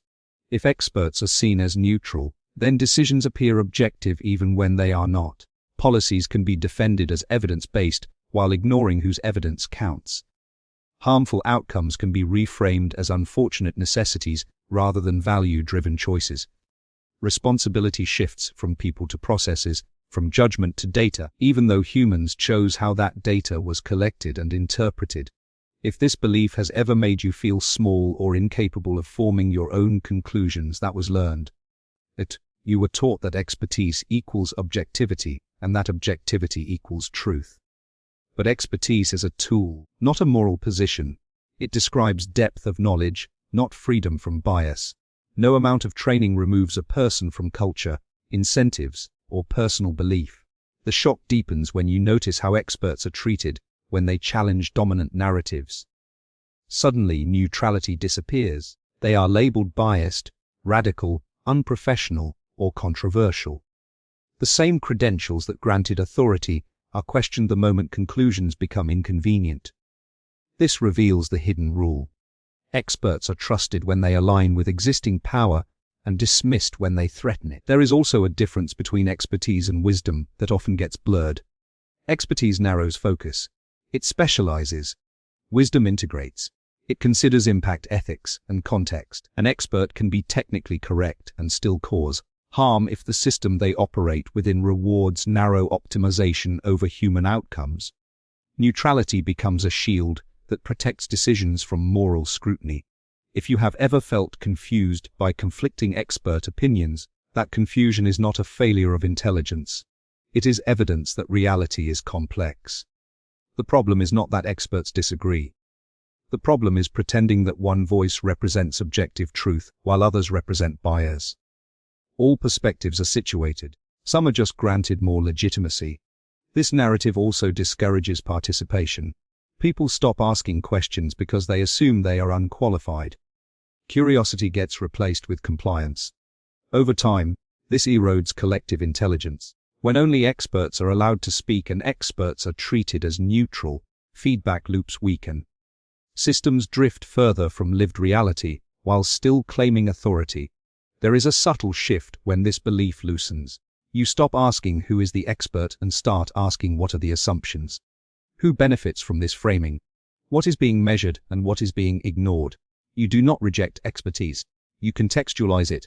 You treat expert opinion as input, not command. Experts matter. Knowledge matters. Training matters. But neutrality is not guaranteed by credentials.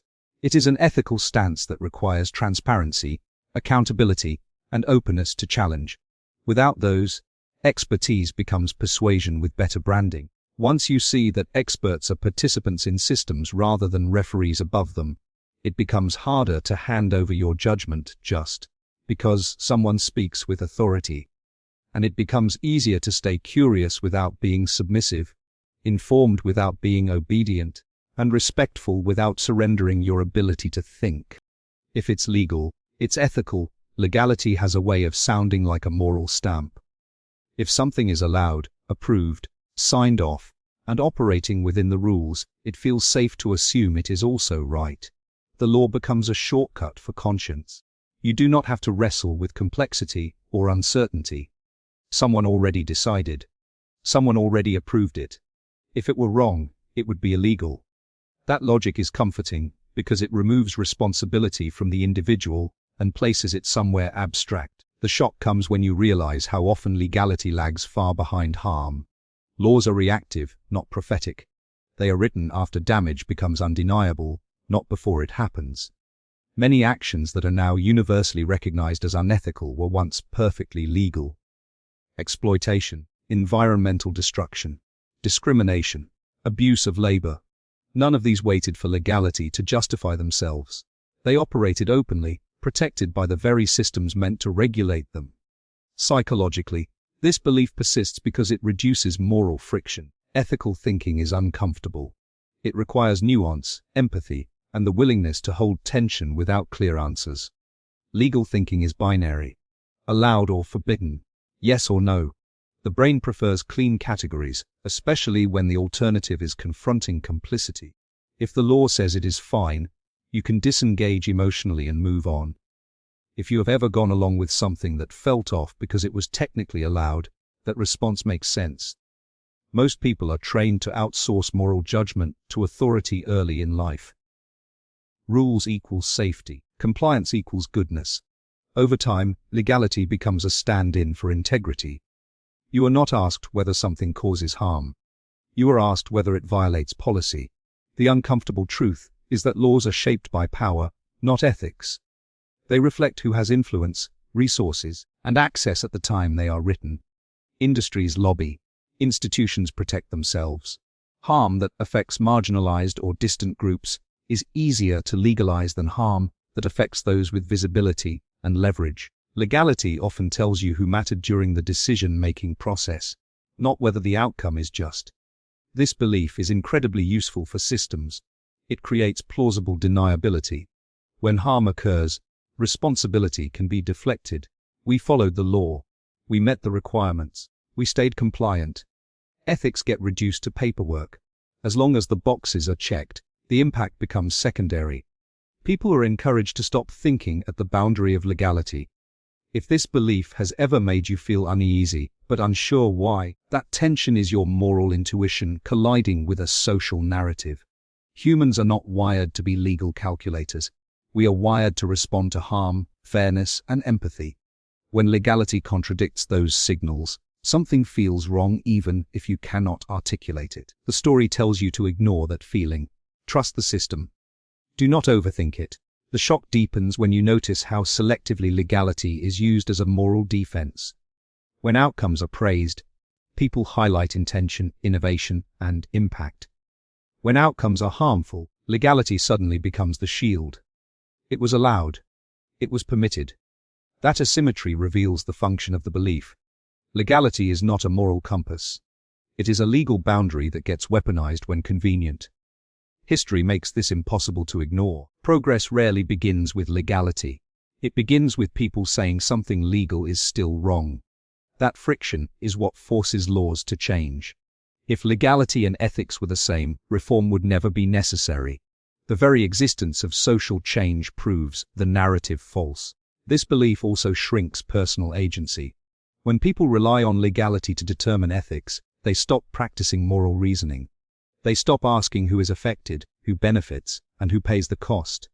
Over time, this creates a population skilled at compliance but disconnected from accountability. Harm becomes normalized as long as it is procedural. There is also a personal cost. People who suppress their ethical discomfort to stay compliant often experience quiet dissonance. They rationalize, they numb, they tell themselves they had no choice. But the body keeps score. Ignoring moral conflict does not make it disappear. It just pushes it inward, where it shows up as stress, cynicism, or detachment. There is a subtle shift when this belief loosens. You do not become reckless or lawless. You become more awake. You recognize that legality is the minimum standard, not the moral ceiling. You start evaluating actions based on impact rather than permission. You understand that following the rules does not absolve you from thinking. Ethics requires presence. It requires context. It requires the courage to acknowledge harm even when it is allowed. Laws can guide behavior, but they cannot replace conscience. When legality becomes the measure of goodness, systems stay clean on paper while people get hurt in real life. Once you see that legality has often been used to excuse what should have been questioned, it becomes harder to accept rules as moral proof. And it becomes easier to trust that uneasy feeling that tells you something can be permitted and still be wrong. Conformity is maturity. Conformity often gets introduced as growing up. You stop asking so many questions. You stop pushing back, you learn how things work, and you adapt, blend in, be reasonable. Do not make it harder than it needs to be. Maturity, we are told, looks like fitting smoothly into existing structures without friction. If you are still resisting, still questioning, still uncomfortable, that must mean you are not there yet. The shock comes when you realize how early nonconformity gets reframed as immaturity. Curiosity becomes defiance. Sensitivity becomes weakness. Imagination becomes impractical. Children are praised for falling in line, not for thinking independently. By the time adulthood arrives, conformity feels like a developmental milestone, rather than a behavioral choice. You are not just following norms, you are proving you have grown up. Psychologically, this belief works because humans are deeply social. Belonging is safety. Standing out risks rejection. When conformity is framed as maturity, resistance starts to feel childish and dangerous at the same time. The brain associates alignment with approval and deviation with threat. Over time, people learn to self-censor not because they were explicitly told to, but because the social cost of being different feels too high. If you have ever felt embarrassed for caring too much, questioning too deeply, or wanting something outside the script, that reaction did not come from nowhere. You were taught that adulthood means narrowing yourself. That responsibility means restraint. That stability requires suppressing parts of yourself that do not fit cleanly into the system. Conformity becomes proof that you understand the rules of the world. The uncomfortable truth is that conformity is often rewarded not because it reflects wisdom, but because it reduces disruption. Predictable people are easier to manage. Agreeable people are easier to scale. When maturity is defined as compliance, systems do not have to evolve. Individuals do the adapting instead. The burden shifts quietly from structure to person. This belief also creates a distorted view of growth. Growth becomes synonymous with settling. You settle into a role. You settle into expectations. You settle into routines that slowly drain curiosity. The absence of friction gets mistaken for progress.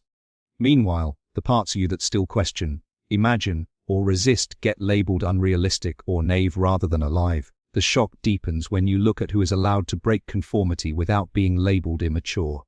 Innovators, leaders, artists, those with power or prestige are praised for thinking differently. Their deviation is reframed as vision. Everyone else is told to grow up. That double standard reveals the truth. Conformity is not about maturity. It is about maintaining order among those without leverage. There is also a moral layer to this narrative.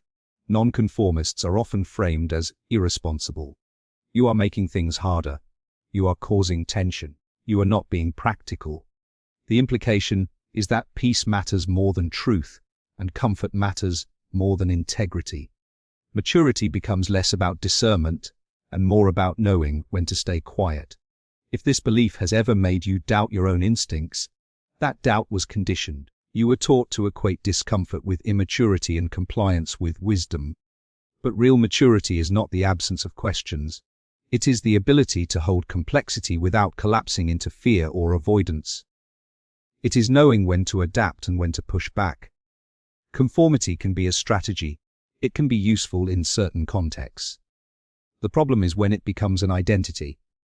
When you measure your growth by how invisible your edges have become. When you stop asking whether the norm is healthy and only ask how to fit into it better. That is not maturity. That is resignation dressed up as responsibility. This belief also keeps people stuck in environments that no longer align with them. Jobs, relationships, lifestyles. Leaving feels immature. Wanting more feels ungrateful.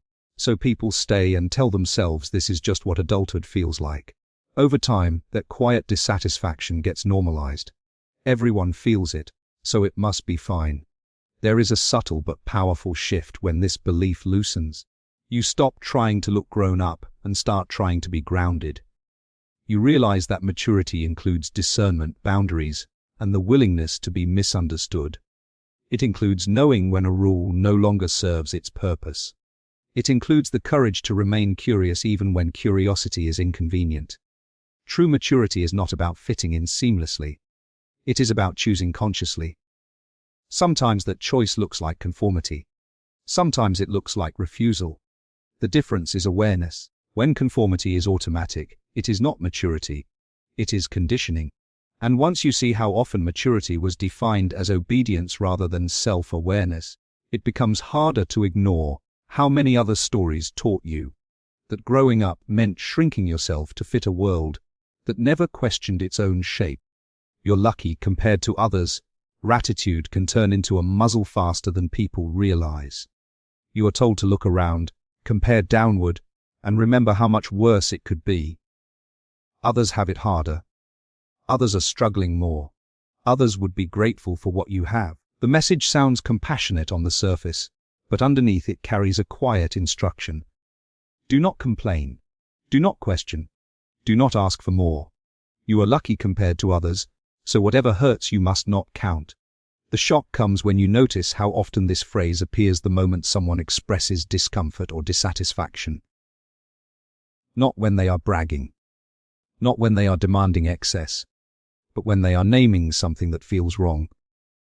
A job that drains them. A relationship that suffocates them. A system that exploits them. Instead of curiosity or care, they are handed perspective like a corrective lens. Look again. You should feel grateful, not upset. Psychologically, this works because comparison is a powerful emotional regulator.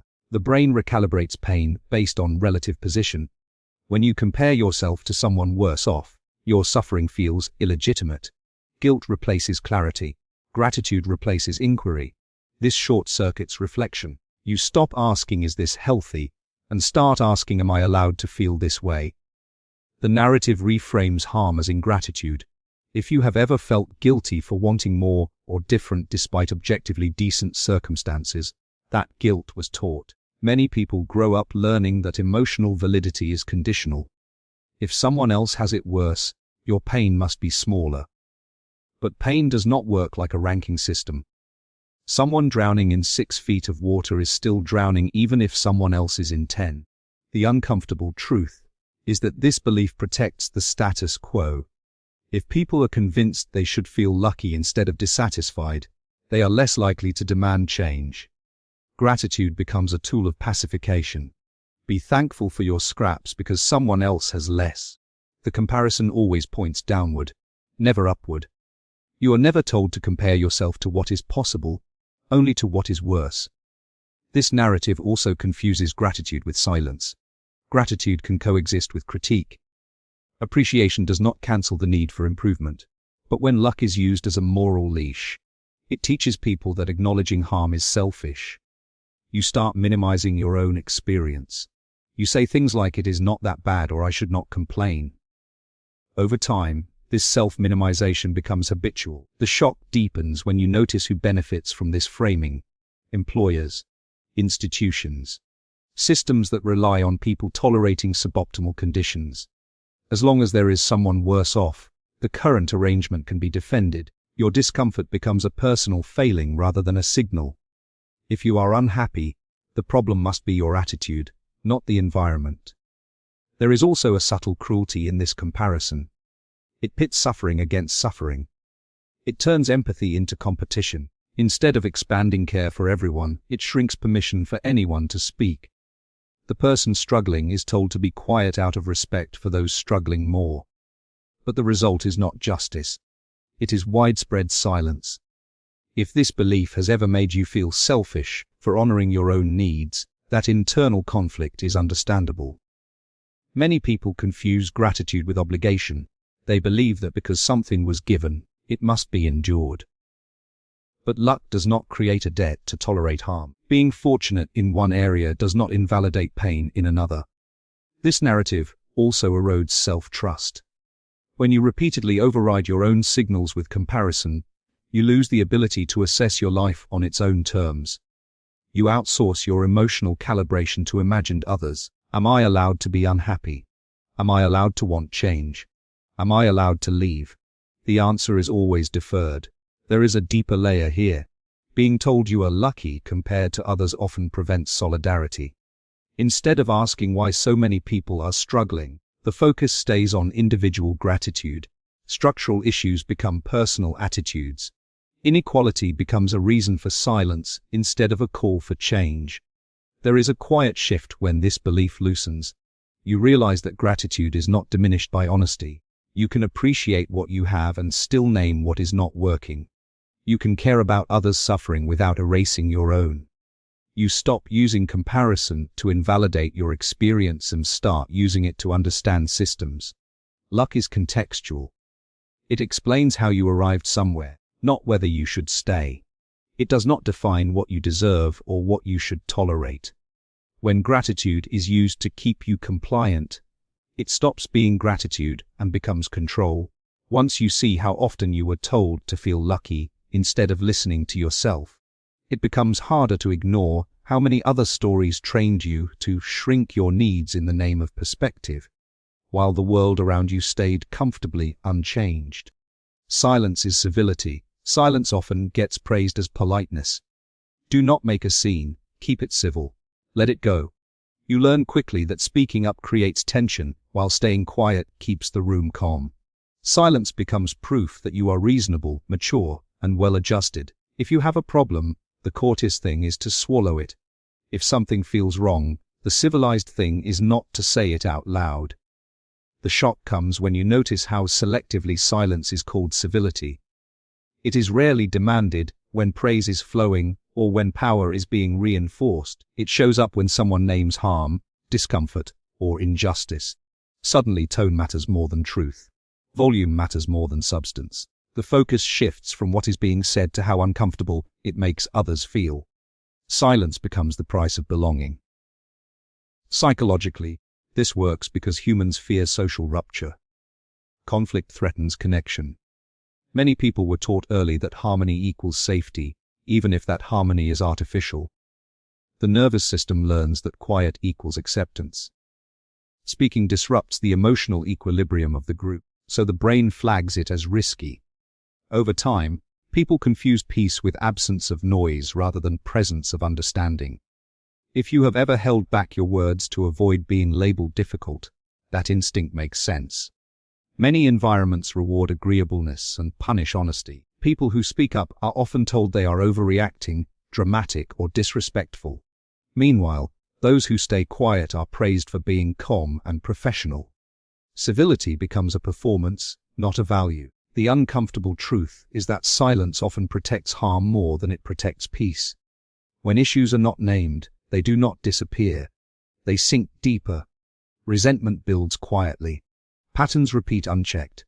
The surface stays smooth while damage spreads underneath. What looks like civility from the outside is often suppression on the inside. This belief is incredibly useful for systems that do not want to be challenged. If silence is framed as virtue, then dissent can be dismissed as incivility. The conversation never has to reach the substance. It gets stuck at tone. People are encouraged to manage their delivery instead of addressing the issue. Power stays comfortable. Nothing changes. If this belief has ever made you question whether you were allowed to speak at all, that hesitation was conditioned. You were taught that raising concerns disrupts harmony. But harmony that depends on silence is not harmony. It is avoidance. Civility that requires people to swallow their reality is not respect. It is compliance with better manners. The shock deepens when you notice who is allowed to be loud without being labeled uncivil. Leaders. Authority figures. Those with status or leverage. Their bluntness is reframed as confidence or passion. When others speak with the same intensity, it becomes a problem. The standard is not civility. It is power. Silence is demanded from those least able to afford the consequences of speaking. There is also a moral twist to this narrative. Silence gets framed as kindness. You do not want to hurt feelings. You do not want to cause conflict, but avoiding discomfort is not the same as being kind. Sometimes it is the opposite. Real care often requires difficult conversations. Growth rarely happens without friction. When silence is prioritized over honesty, relationships stagnate and systems decay. This belief also trains people to mistrust their own urgency. If something feels important but saying it would disrupt the calm, you are encouraged to doubt yourself. Maybe it is not that serious. Maybe you are being too sensitive. Over time, that self-doubt becomes automatic. You stop bringing things up not because they are resolved, but because you no longer believe you are allowed to name them. There is a difference between silence and restraint. Restraint is intentional. It chooses timing and care without erasing truth. Silence erases truth entirely. Civility is not about muting yourself. It is about engaging with respect while still engaging. When silence is the expectation, civility loses its meaning and becomes a gag order with a smile. There is a quiet shift when this belief loosens. You realize that discomfort is not disrespect, that naming harm is not hostility, that calm surfaces can hide deep dysfunction. You start valuing clarity over quiet and repair over appearances. You become more interested in resolution than in looking polite. True civility can hold tension. It allows disagreement without dehumanization. It makes room for voices that disrupt the status quo because it understands that silence is not neutral. Silence takes sides. It always favors what already exists. Once you see how often silence was labeled virtue to keep things comfortable rather than just, it becomes harder to confuse politeness with integrity. And it becomes easier to speak, not to cause chaos, but to make honesty possible where quiet was doing more harm than noise ever could. There's no alternative. There is a phrase that shuts conversations down instantly, and it usually sounds calm and reasonable. This is just how it is. There is no alternative. It is delivered like a fact, not an argument. Once it lands, imagination collapses. Debate feels childish, resistance feels naive. The world narrows to a single path, and you are told to be realistic and walk it. The shock comes when you notice how rarely this phrase is true. Most of the time, what it really means is there is no alternative that those in power are willing to consider.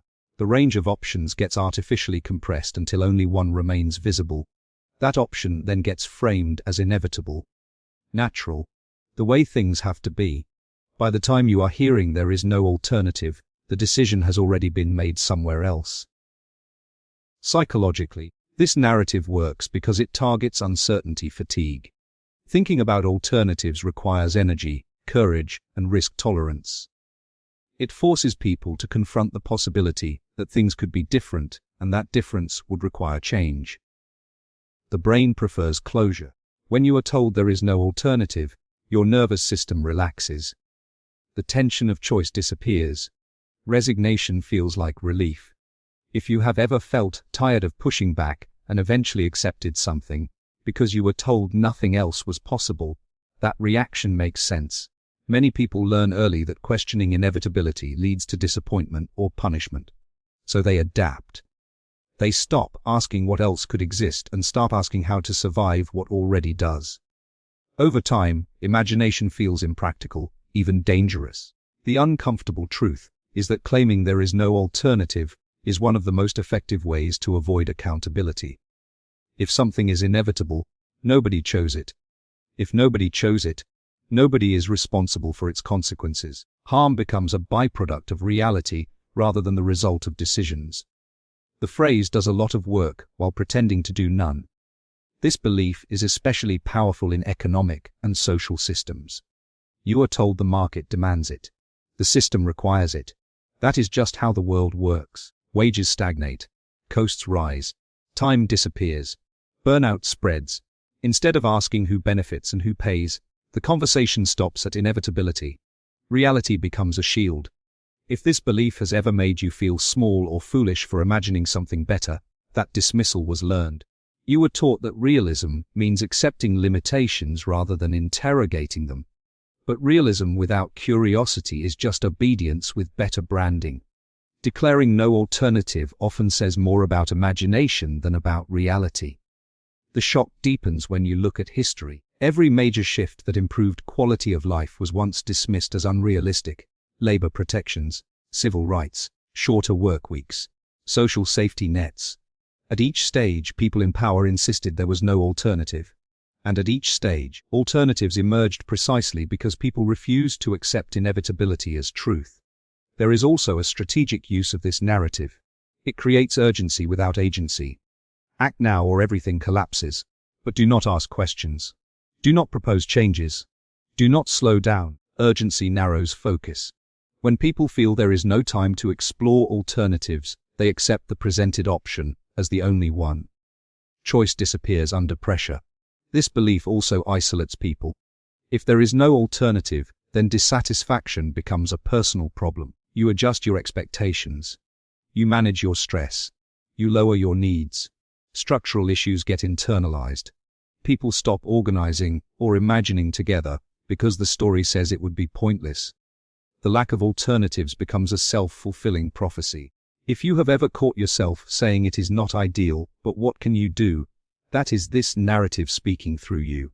It trains people to confuse difficult with impossibility. Just because an alternative is hard, complex, or disruptive does not mean it does not exist. It often means it threatens something that benefits from staying exactly the same. There is a subtle but powerful shift when this belief loosens. You stop asking, "Is there an alternative?" and start asking, "Who decided there was not?" You begin to see that inevitability is usually constructed, not discovered. You notice where options were removed, dismissed, or never allowed into the conversation. This does not mean every imagined alternative is viable. Some ideas fail. Some changes have trade-offs. But declaring no alternative before exploration is not realism. It is closure imposed from above. It is a way of ending the conversation before it can threaten existing arrangements. Once you see how often inevitability was used to limit your thinking, it becomes harder to accept the world as finished.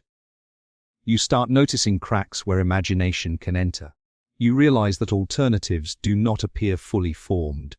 They are built by people who refuse to believe that the current version of reality is the only one available. Progress is inevitable. Progress gets talked about like gravity. Automatic, unstoppable. No matter what happens, things are always moving forward. Technology improves, society evolves, rights expand, life gets better over time. You are told to relax, trust the arc, and wait. Even when things look bad, the reassurance is the same. This is just a temporary setback. Progress always wins in the end.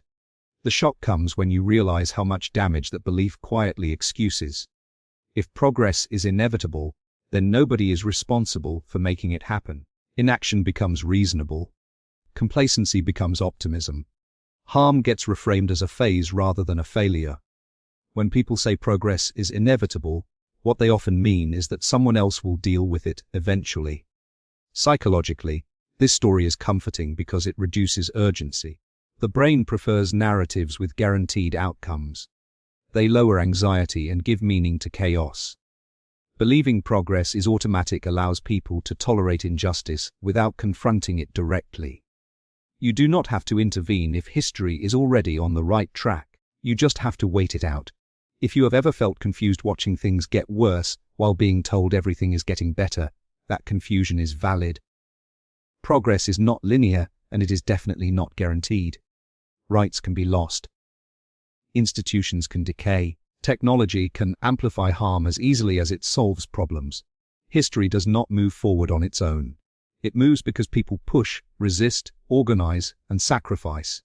The uncomfortable truth is that progress is fragile. It requires maintenance. Every protection that exists today was fought for under conditions where progress was anything but inevitable. At the time, those changes looked unrealistic, dangerous, or disruptive. They happened not because history demanded them, but because people refused to accept the present as fixed. This belief is especially useful for those who benefit from the status quo. If progress is inevitable, then pressure is unnecessary. Calls for urgency can be dismissed as dramatic. Resistance can be framed as impatience. The narrative shifts focus away from power and toward time. Just give it time. Time will fix it. Meanwhile, nothing structural has to change. There is also a moral loophole built into this story. If progress is guaranteed, then people can feel aligned with justice without doing anything that costs them comfort. You can support progress in theory, while opposing every concrete step that would actually move things forward. The future becomes a place where values live safely, without interfering with the present. If this belief has ever made you feel strangely passive, that passivity was encouraged. You were taught to see yourself as a spectator of history rather than a participant. Progress happens out there, above you, independent of your choices. Your role is to adapt, not to shape. Hope replaces responsibility. The shock deepens when you look at how often progress has reversed. Periods of expansion are followed by backlash. Gains are rolled back. Freedoms narrow. The assumption that tomorrow will be better than today collapses under real conditions. Yet the narrative survives because it is emotionally soothing. It protects people from having to grieve losses or confront the possibility of decline. This belief also distorts how people interpret warning signs. When things deteriorate, it is dismissed as noise, a temporary regression, a bump in the road. The idea that progress is inevitable acts like noise-canceling headphones. It filters out signals that something is actually wrong. By the time reality breaks through, damage is already entrenched. If you have ever felt alarmed while others stayed strangely calm, that difference may come down to this belief. Those who trust inevitability often underestimate risk. Those who see progress as contingent tend to act sooner. The story you believe changes how you respond to uncertainty. Progress is not a law of nature. It is a byproduct of effort, pressure, and accountability. It depends on people noticing harm and refusing to normalize it. It requires conflict, discomfort, and sustained engagement. None of that is inevitable. It only happens when enough people decide that waiting is no longer acceptable. There is a subtle shift when this belief loosens. You stop outsourcing hope to history. You stop assuming the future will take care of itself. You recognize that optimism without action is just faith in inertia. Real hope is active. It asks what needs to be protected, what needs to be challenged, and what needs to be built now. This does not mean despair. It means clarity. It means understanding that progress is possible, but not promised. That every gain can be lost if it is not defended. That the direction of history is not fixed, but constantly negotiated by human behavior. Once you see that progress was never inevitable, it becomes harder to stay passive. You realize that the future is not pulling us forward. We are pushing it there, or we are not. And that difference is shaped by what people are willing to do in the present. Not by trusting that time alone will do the work. You're only as good as your productivity. Productivity sneaks into your identity before you notice it. At first it is just something you do. Tasks completed. Hours filled. Boxes checked. But slowly it becomes something you are. When people ask how you are, you answer with how busy you are. When you rest, guilt creeps in. When you slow down, anxiety rises. Somewhere along the way, doing turned into worth. If you are producing, you matter. If you are not, you start to disappear. The shock comes when you realize how conditional that worth actually is. Productivity does not love you back. It rewards output, not humanity. The moment your energy drops, your health falters, or your life demands something other than constant motion, the validation evaporates. Praise turns into pressure. Understanding turns into impatience. You are still the same person, but suddenly you feel less valuable because you are less useful. Psychologically, this belief sticks because it offers clarity in a chaotic world. Productivity is measurable. It creates numbers, metrics, and visible proof. The brain likes that. It likes certainty. When your worth is tied to output, you always know where you stand. Busy feels safe. Stillness feels suspicious. This is reinforced by dopamine loops.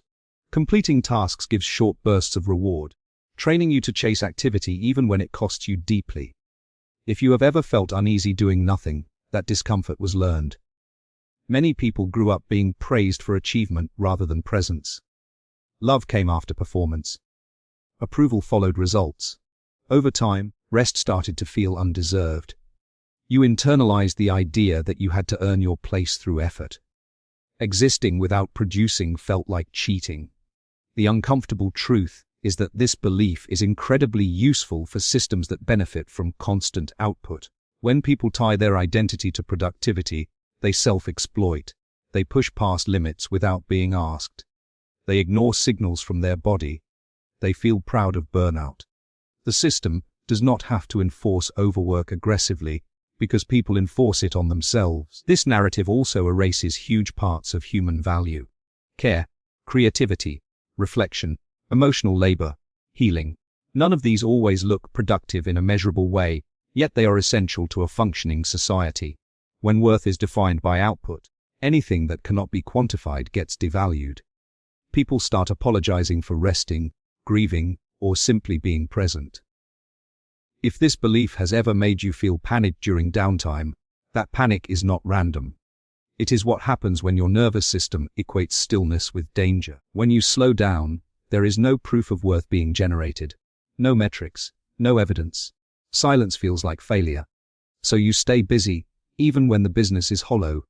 The shock deepens when you notice who gets to exist without proving productivity. Children, the wealthy, those with status. Their worth is assumed. Everyone else is expected to justify their existence through output. That alone exposes the lie. If productivity truly measured worth, it would apply equally. Instead, it functions as a filter that determines who must constantly prove they deserve space. This belief also distorts how people relate to themselves. You stop asking what do I need and start asking what can I produce. You override exhaustion. You delay joy. You schedule your entire life around efficiency. Even rest becomes optimized, tracked, and justified. The goal is no longer well-being. It is recovery so you can return to output faster. There is a hidden cost to this mindset. When productivity drops, identity collapses. Injury, illness, parenthood, aging. Any disruption becomes an existential threat. People who define themselves by productivity often feel lost when they cannot perform. Not because they have lost value, but because they were taught to only recognize value in motion. If this belief has shaped you, you might notice how hard it is to receive care without offering something in return. How uncomfortable it feels to be unproductive around others. How quickly you judge yourself on slow days. None of that is innate. It is conditioning. There is a quiet shift when this belief loosens. You begin to separate what you do from who you are. You notice that your value does not fluctuate with your energy levels. That rest is not a reward but a requirement. That presence has worth, even when nothing is being produced. You are not a machine designed to maximize output. You are a human being whose value exists before and after every task. Productivity can be useful. It can be meaningful. But it is not a moral measure. It does not define your right to take up space. Once you see how often productivity was used as a stand-in for worth, it becomes harder to punish yourself for slowing down. And it becomes easier to recognize how many other stories taught you that you had to earn the right to exist by staying constantly in motion. Success stories prove the system works. Success stories are usually presented like evidence. Look at them. They made it. They rose from nothing. They followed the rules and won. Their existence is offered as proof that the system is fair, functional, and open to anyone willing to try hard enough. If someone succeeded inside it, then the system must work. If you have not, the implication hangs quietly in the air. You must not have done it right. The shock comes when you realize what success stories are actually used for. They are not explanations. They are exceptions elevated into advertisements. A handful of visible winners are spotlighted while the millions who followed the same path and did not make it quietly disappear from the narrative. Survivorship bias does the heavy lifting here. You only hear from those who made it through the filter, not from those who were filtered out by circumstances that had nothing to do with effort or talent. Psychologically, humans are drawn to stories more than statistics. Stories feel human. They feel hopeful. They give the brain a clean arc with a beginning, struggle, and triumph. When you hear a success story, your mind fills in the blanks. If they did it, I could too. The system feels validated not by evidence, but by emotion. One story outweighs thousands of unseen failures because it feels real. If you have ever blamed yourself after seeing someone else succeed where you struggled, that reaction was shaped by this narrative. You were encouraged to compare outcomes without comparing conditions. Background, timing, support, luck, health, access. None of that makes it into the inspirational version. The story is stripped down until it sounds replicable. Try harder, believe more, stay positive. The uncomfortable truth is that success stories often function as pressure, not proof. They raise expectations without changing conditions. They tell everyone else to endure the same system because someone survived it. That logic would be absurd in any other context. If a bridge collapses for most people, but a few make it across, nobody would argue the bridge works. Yet when it comes to systems that shape lives, exceptions get framed as validation. This belief is incredibly useful for those who benefit from the system. It shifts focus away from structure and toward individual behavior. When outcomes are good, the system takes credit. When outcomes are bad, individuals take the blame. The story never asks how many capable people were excluded or exhausted along the way. It only asks why you did not become the example. The shock deepens when you notice how curated success stories are. They are clean, linear, convenient. Failure is reframed as character building. Support is minimized. Luck is erased. Structural advantages are invisible. The message is not "this worked for me under specific conditions." The message is "this works, period." And if it works, questioning it starts to sound like negativity rather than realism. There is also a timing illusion at play. Many success stories come from people who benefited from conditions that no longer exist. Different economies, lower costs, fewer barriers, less saturation. Their advice gets recycled without acknowledging that the landscape changed. What worked once gets sold as timeless truth, even when the path is no longer available in the same way. If this belief has ever made you feel like the problem was you rather than the system you were navigating, that was not accidental. Success stories personalize outcomes. They isolate struggle. They turn systemic friction into private shame. You are encouraged to hustle harder instead of asking why so many people are burning out, chasing the same promise. This narrative also discourages collective thinking. If success is purely individual, then failure must be too. There is no reason to organize, question, or redesign anything. Just keep trying. Someone else will eventually make it, and their story will be used to justify everyone else staying exactly where they are.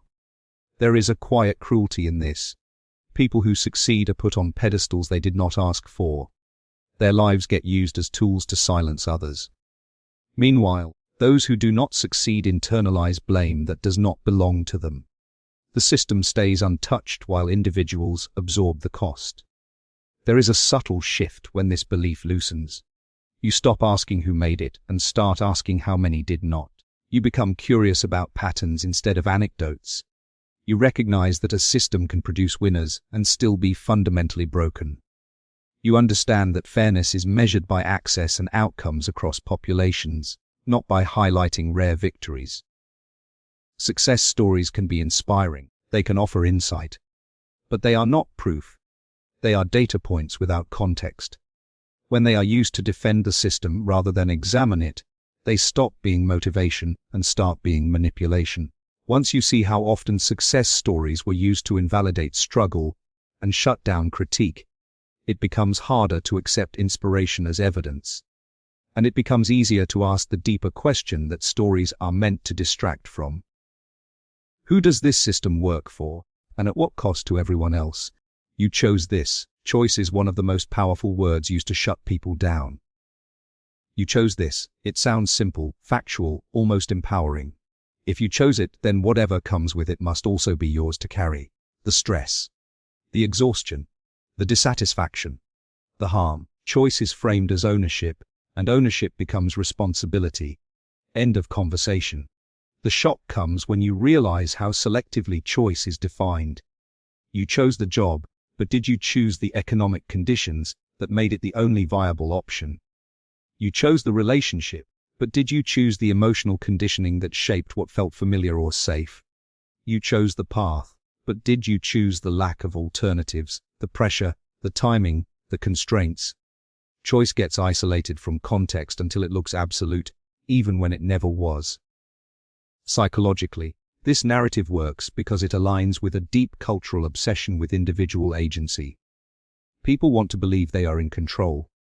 Systems want people to believe that too.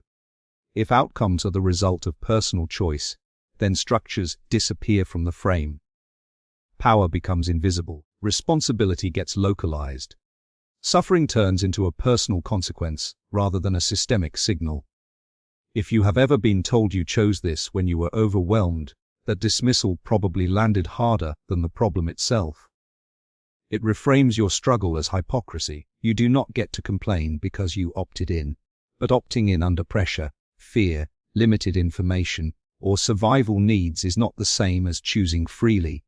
That nuance gets erased on purpose. The uncomfortable truth is that most choices are made inside constraints people did not design. Financial pressure, cultural expectations, family dynamics, health, geography, opportunity gaps. None of these disappear just because a decision was made. But the narrative pretends they do. Once you choose, context vanishes. Accountability becomes total and one-sided. This belief is incredibly useful for systems because it neutralizes critique. If you chose it, then the system does not need to improve. Working conditions do not need to change. Support does not need to exist. You knew what you signed up for becomes a universal shield, even when what you signed up for was misrepresented, unsustainable, or unavoidable. The shock deepens when you notice how often this phrase is used after the fact. People rarely say you chose this when you are excited or hopeful. It appears when you are struggling, when you name harm, when you ask for change. Choice gets weaponized retroactively. It is not about honoring agency. It is about denying care. There is also a moral layer here. If you chose it, then enduring it becomes a test of character. Leaving looks like weakness. Wanting better looks like entitlement. The story quietly teaches people to tolerate conditions they would never design for themselves. Responsibility turns into punishment. If this belief has ever made you feel trapped by your past decisions, that feeling is understandable. Humans grow. Information changes. Circumstances shift. But the narrative treats choice as permanent and binding. Once you choose, you lose the right to reassess. That freezes people in outdated decisions long after they stop making sense. The truth is that choice without flexibility is not freedom. It is a contract enforced by shame. Real agency includes the ability to adapt, revise, and leave when reality diverges from expectation. But systems benefit when people feel morally obligated to stick with choices that harm them. Stability is preserved at the cost of human well-being. This belief also distorts empathy. When someone struggles, instead of asking what changed or what support is needed, the reflex is to point back to the original decision. You chose this. As if that erases exhaustion. As if consent to begin equals consent to endure indefinitely. As if humans are not allowed to discover limits. There is a quiet cruelty in this framing. It turns survival decisions into moral failures. It ignores how often people choose between bad and worse. It pretends the presence of a decision equals the presence of good options. Many choices are not preferences. They are negotiations with reality. There is a subtle shift when this belief loosens. You start separating responsibility from blame. You acknowledge that people can make the best decision available and still be harmed by it. You recognize that choosing something once does not mean choosing every consequence forever. You make room for reassessment without shame. Choice matters. Agency matters. But they do not exist in a vacuum. Saying you chose this without examining the conditions under which that choice was made is not empowerment. It is dismissal. Once you see how often choice was used to silence legitimate struggle, it becomes harder to accept responsibility narratives that erase context. And it becomes easier to hold a more honest truth. People choose within limits, and when those limits cause harm, the answer is not blame, it is change. Privacy is a fair trade for convenience. A convenience has a way of sneaking past your defenses. It shows up as a shortcut, a time saver, a smoother experience. Click here. Allow access. Accept all. The trade is framed as obvious and harmless. Give a little privacy and life gets easier, faster, more personalized. It does not feel like a loss. It feels like an upgrade. The shock comes when you realize how uneven that trade actually is. Convenience is immediate and visible. Privacy loss is abstract and delayed. You feel the benefit right now and barely notice the cost until much later, when it no longer feels connected to the original choice. By the time consequences appear, the data is already gone, copied, analyzed, sold, and stored somewhere you will never see. Psychologically, this belief works because the brain heavily discounts future risk. Immediate comfort always outweighs distant harm. There is also a sense of inevitability baked in. Everyone does it. This is just how things work now. Opting out feels inconvenient, antisocial, even suspicious. The system trains you to associate privacy with friction and exposure with ease. If you have ever clicked agree without reading, that does not mean you were careless. It means the design worked. Most privacy agreements are intentionally dense, vague, and exhausting to pass. Consent is technically present but practically meaningless. You are not making an informed choice. You are choosing between access and exclusion. Convenience becomes a gatekeeper. The uncomfortable truth is that privacy is not just about secrets. It is about power. Data shapes behavior. It predicts habits. It influences decisions. When enough information is collected, people become legible in ways they never consented to. Patterns replace individuality. Profiles stand in for people. And those profiles get used to nudge, rank, filter, and sometimes exclude. This belief is incredibly useful for companies and institutions. When privacy is framed as a personal preference instead of a collective issue, responsibility shifts to the individual. If something goes wrong, you should have read the terms. You should not have shared so much. The system never has to justify why so much data was necessary in the first place. The shock deepens when you notice how rarely convenience is optional. Try participating in modern life without giving up data. Banking, healthcare, work, communication, navigation. Even basic services now require digital trails. The trade is no longer fair because it is no longer a choice. Convenience becomes the price of entry, and privacy becomes a luxury item. There is also a quiet normalization happening. Each small surrender feels insignificant. Location access, contacts, browsing history. Over time, the baseline shifts. What once felt invasive becomes standard. People adapt not because it is safe, but because resistance feels exhausting. When something is everywhere, it starts to feel neutral. If this belief has ever made you shrug and say, "I have nothing to hide," that response was taught. Privacy is framed as suspicious. If you want it, you must be hiding something.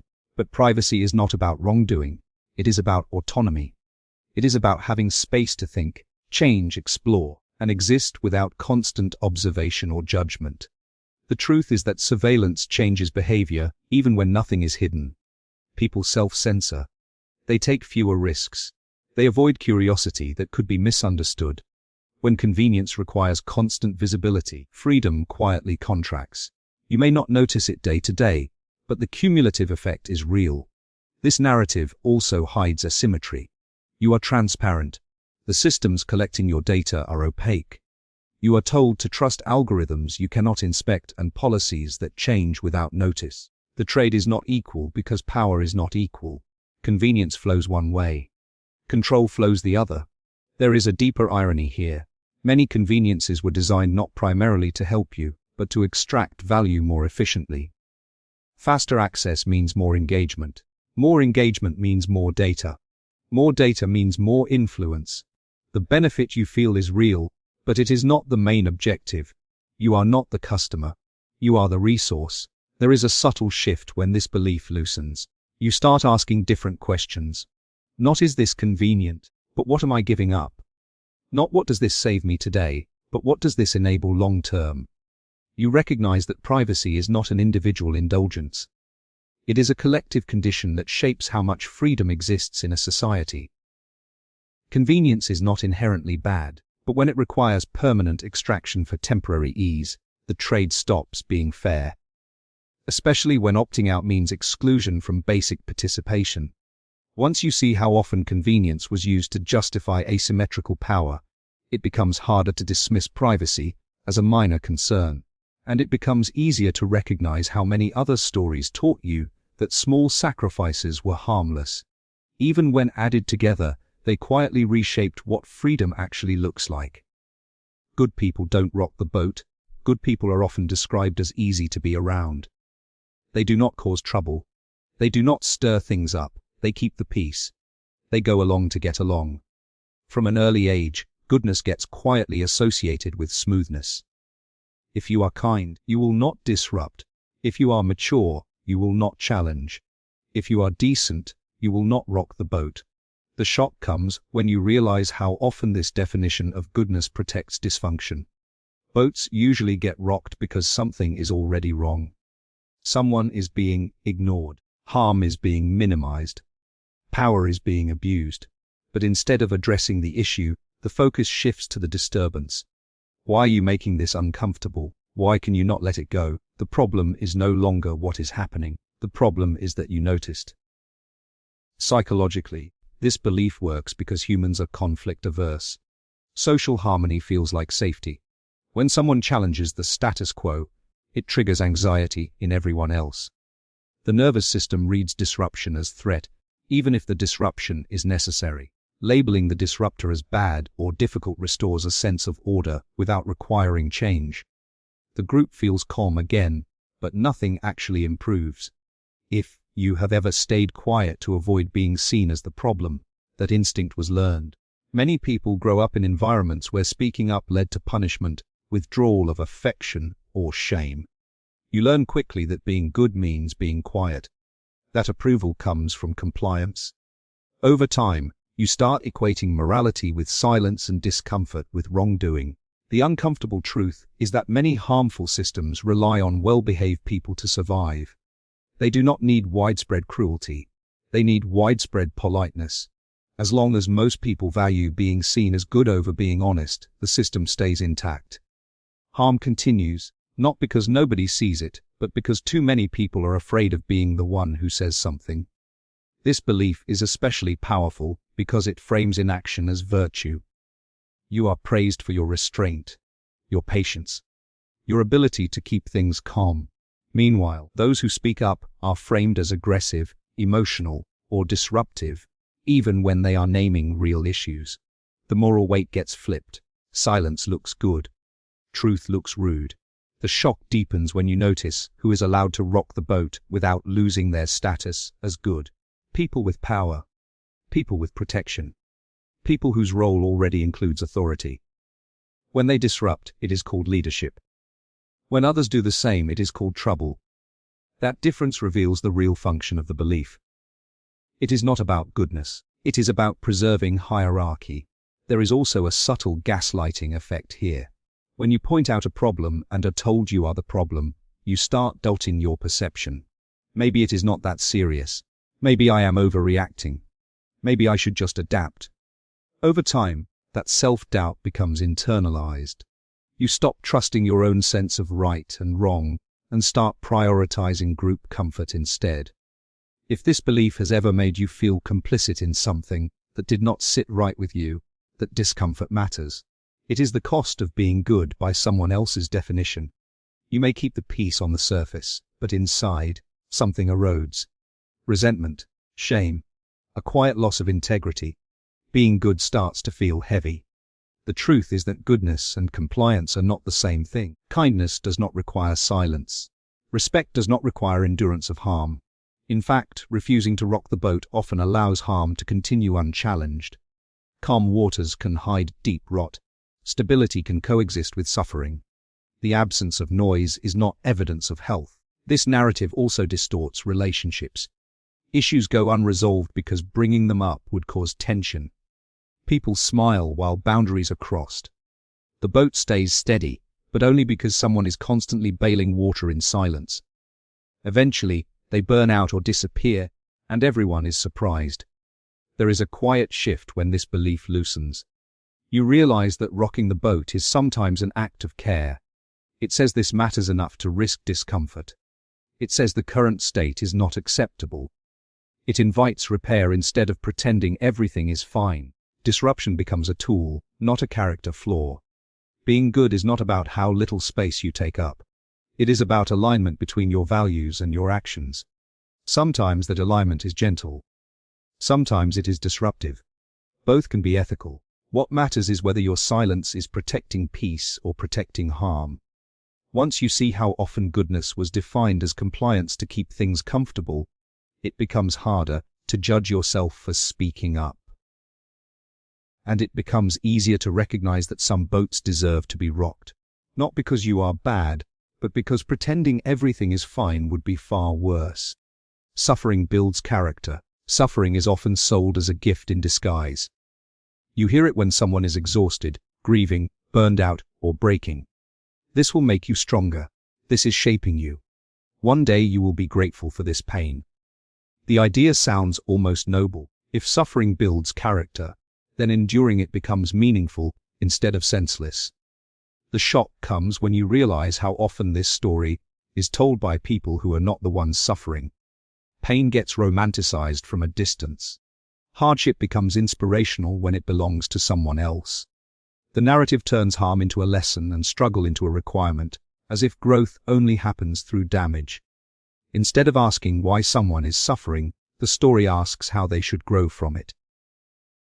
Psychologically, this belief works because humans need meaning to survive pain. When something hurts and feels unfair, the brain looks for justification. If the pain is shaping you, then it is not wasted. That reframing can be comforting in the short term. But systems quickly learn to exploit it. If suffering is good for you, then there is no urgency to reduce it. If you have ever stayed in a harmful situation because you believed it was making you stronger, that belief did not come from nowhere. Many cultures praise endurance more than well-being. You are admired for how much you can tolerate, not for how well you are treated. Resilience becomes a badge, even when it was forged by neglect. The uncomfortable truth is that suffering does not automatically build character. It builds coping mechanisms. Sometimes those look like strength. Sometimes they look like numbness, hypervigilance, people-pleasing, or emotional shutdown. Trauma does not guarantee wisdom. Pain does not guarantee empathy. Often it just leaves scars that people have to work around for the rest of their lives. Research on stress and trauma shows this clearly. Moderate challenge with adequate support can lead to growth. Prolonged or overwhelming stress without control or care does the opposite. It erodes memory, emotional regulation, and physical health. The nervous system is not a moral training ground. It is a biological system with limits. This belief is incredibly useful for environments that benefit from pushing people past those limits. Overwork, underpay, neglect, abuse. If suffering is character building, then complaints sound weak. Boundaries sound selfish. Asking for help sounds like failure. The story reframes harm as a personal development program. The shock deepens when you notice who is most often told this. People with less power. Children. Workers. Caregivers. Marginalized groups.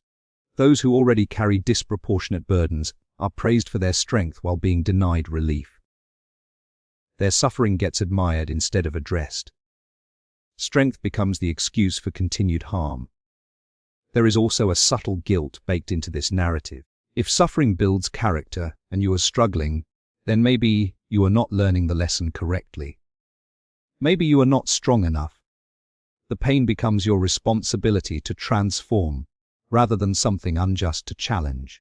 That internalized pressure keeps people quiet and compliant. If this belief has ever made you feel ashamed for wanting ease, rest, or safety, that shame was taught. There is nothing morally superior about pain. There is nothing lazy about wanting conditions that do not damage you. Growth can come from curiosity, support, stability, and care. Those paths are just less dramatic, so they get less praise. The truth is that character is built through choice, reflection, and values, not through suffering itself. Some people grow despite what they went through, not because of it. Others spend years unlearning what suffering taught them. Calling that pain necessary erases the cost and minimizes the work required to heal. This narrative also keeps people from imagining better systems. If hardship is essential, then reducing it would somehow weaken people. But history shows the opposite. When basic needs are met and people feel safe, creativity, learning, and ethical development expand. Flourishing does not require suffering as fuel. There is a quiet shift when this belief loosens.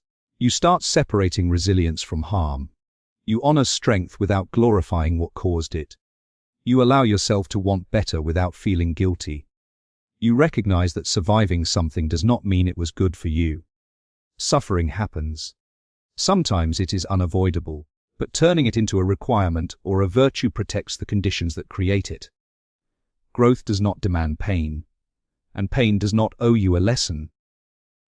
Once you see how often suffering was reframed to keep people enduring what should have been changed, it becomes harder to accept hardship as proof of character. And it becomes easier to ask a more honest question.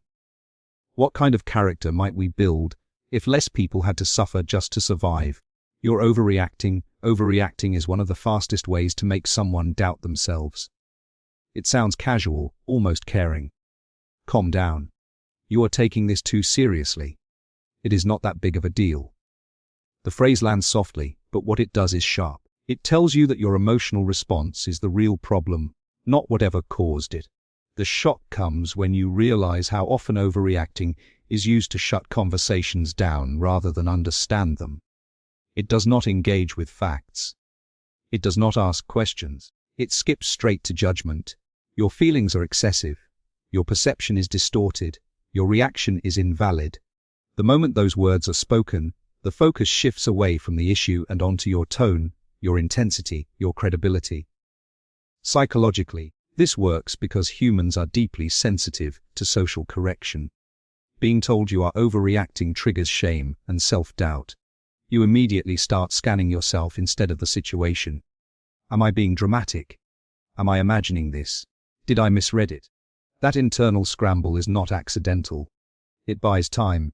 It deflects responsibility. It keeps the status quo intact. If you have ever softened your truth mid-sentence because you were afraid of being seen as too much, that fear was learned. Many people grow up in environments where emotional expression was labeled as exaggeration or weakness. You learn that acceptable reactions are small, contained, and convenient for others. Anything beyond that risks rejection. The uncomfortable truth is that calling someone overreacting is rarely about accuracy. It is about comfort. Strong reactions make people uncomfortable, especially when those reactions point to harm, boundaries, or accountability. Dismissing the reaction is easier than engaging with what it reveals. It allows people to avoid the deeper question of whether something is actually wrong. This belief is especially powerful because it frames emotional responses as unreliable. Logic is positioned as clean and objective, while emotion is framed as messy and suspect. But emotions are data. They are signals. Anger can point to violation. Fear can point to danger. Sadness can point to loss. Dismissing emotion does not make a situation rational. It just makes it unexamined. The shock deepens when you notice who gets labeled as overreacting most often. People with less power. Women. Children. Employees. Anyone challenging authority or norms. Their reactions are scrutinized more than the behavior that triggered them. Meanwhile, those in power are allowed to express anger and urgency without having their credibility questioned. That difference is not about emotional control. It is about hierarchy. There is also a gaslighting effect baked into this phrase. When you are repeatedly told your reactions are too much, you start questioning your internal compass. You disconnect from your instincts. You hesitate before speaking. Over time, that self-doubt becomes internalized. You preemptively silence yourself to avoid being dismissed. If this belief has ever made you feel small or embarrassed for caring deeply, that pain matters. Caring is not a flaw. Intensity is not inherently irrational. Often, strong reactions come from accumulated experiences, not isolated moments. What looks like an overreaction from the outside may be the last straw on a very full stack. The truth is that reactions exist in context. What someone sees as excessive might be proportional to what they do not see or do not want to acknowledge. Trauma history. Repeated boundary violations, power imbalances. None of that shows up in a single moment, but all of it shapes how a person responds. This narrative also teaches people to prioritize appearing calm over being honest. You learn to modulate your emotions to be taken seriously, but emotional suppression does not equal emotional maturity. It often leads to resentment, anxiety, or burnout. Being composed at the expense of truth is not health, it is adaptation. There is a subtle shift when this belief loosens. You start asking different questions. Not why is this person reacting so strongly, but what might this reaction be pointing to? You recognize that intensity is not evidence of wrongness. It is often evidence of importance. Something meaningful is being touched. Being told you are overreacting can feel like a social slap. It isolates you. It makes you feel unreasonable for responding authentically. But reactions do not appear out of nowhere. They are responses to something real, even if that reality is uncomfortable for others to face. Once you see how often overreacting was used to dismiss boundaries, minimize harm, and avoid accountability, it becomes harder to accept emotional invalidation as wisdom. And it becomes easier to trust that your reactions, even when strong, deserve curiosity rather than contempt. The majority can't be wrong. When enough people believe something, it starts to feel solid, reassuring, safe. If most people agree, it must be right. That logic slips into the background of how we think. The majority cannot be wrong. It sounds democratic, rational, almost comforting. You are not alone in believing this. Millions agree with you. That has to mean something. The shock comes when you realize how often the majority has been wrong, and how rarely that stops the belief from working. History is full of examples where consensus protected harm for decades or centuries. Slavery, segregation, denial of basic rights, medical myths, scientific errors, social norms that now look unthinkable were once widely accepted. Not by a few extremists, but by most people. Normality did not make them ethical. Agreement did not make them true. Psychologically, this belief works because humans are wired for social alignment. Belonging equals safety at a nervous system level. When you agree with the majority, you reduce the risk of rejection. You blend in, you survive. That instinct made sense when isolation meant danger. But in modern systems, it gets exploited. Popularity becomes a substitute for truth. If you have ever ignored a quiet doubt because everyone else seemed confident, you are not weak. You are human. The brain reads consensus as information. If so many people think this way, they must know something I do not. That assumption saves energy. It also shuts down independent thought. The uncomfortable truth is that majorities are shaped, not discovered. Media, education, authority, algorithms, repetition. Power decides what gets amplified and what gets buried. When enough exposure creates familiarity, familiarity turns into acceptance. Over time, people stop asking why and start defending what feels normal. This belief is incredibly useful for maintaining control. If the majority is always right, then dissent becomes suspicious by default. Why are you questioning this? Why are you making things complicated? Why are you against everyone else? The pressure is subtle but effective. Being right stops mattering as much as being aligned. The shock deepens when you notice how often majorities change their minds without acknowledging the shift. Yesterday's obvious truth becomes today's embarrassment, but the belief in the majority remains untouched. People rarely say we were wrong.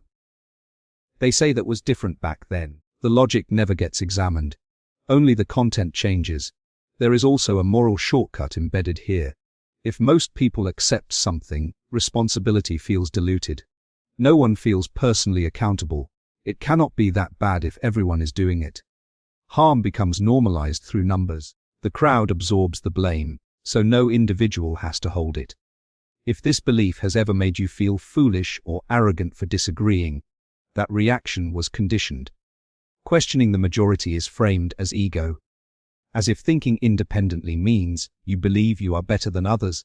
But dissent is not superiority. It is curiosity paired with courage. The truth is that truth does not scale with popularity. Facts do not care how many people believe them. Ethics do not become keener through repetition. Sometimes the majority is right. Often it is not. The size of a group tells you nothing about the accuracy of its conclusions, only about how widespread they are. This narrative also discourages early thinking. New ideas are almost always minority positions at first. Progress depends on people willing to stand outside consensus long enough for evidence to accumulate. But if the majority cannot be wrong, then early warnings get dismissed. Whistleblowers get ignored. Innovators get mocked until it is safe to agree with them. There is a quieter consequence too. People start outsourcing their moral compass. Instead of asking, is this right, they ask, is this normal? Instead of thinking through consequences, they check for approval. That shift makes people easier to guide and harder to awaken. Consensus becomes a shortcut that replaces reflection. There is a subtle shift when this belief loosens. You stop counting heads and start weighing ideas. You become comfortable holding a view before it is popular. You allow yourself to sit with discomfort, instead of rushing back to agreement. You recognize that being in the minority does not mean being wrong. It just means you are early or inconvenient.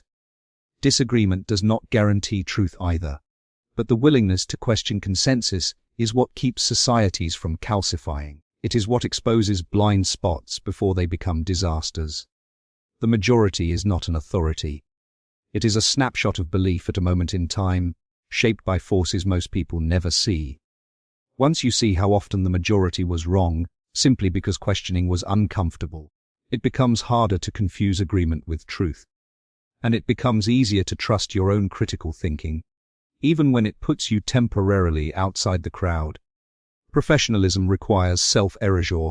A professionalism is often presented as a costume you put on, a voice you adopt, a version of yourself that is acceptable in certain rooms. You learn it early. Do not be too emotional.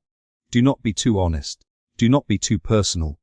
Keep things neutral, polished, appropriate. The message is subtle but constant. To be professional, you must leave parts of yourself at the door.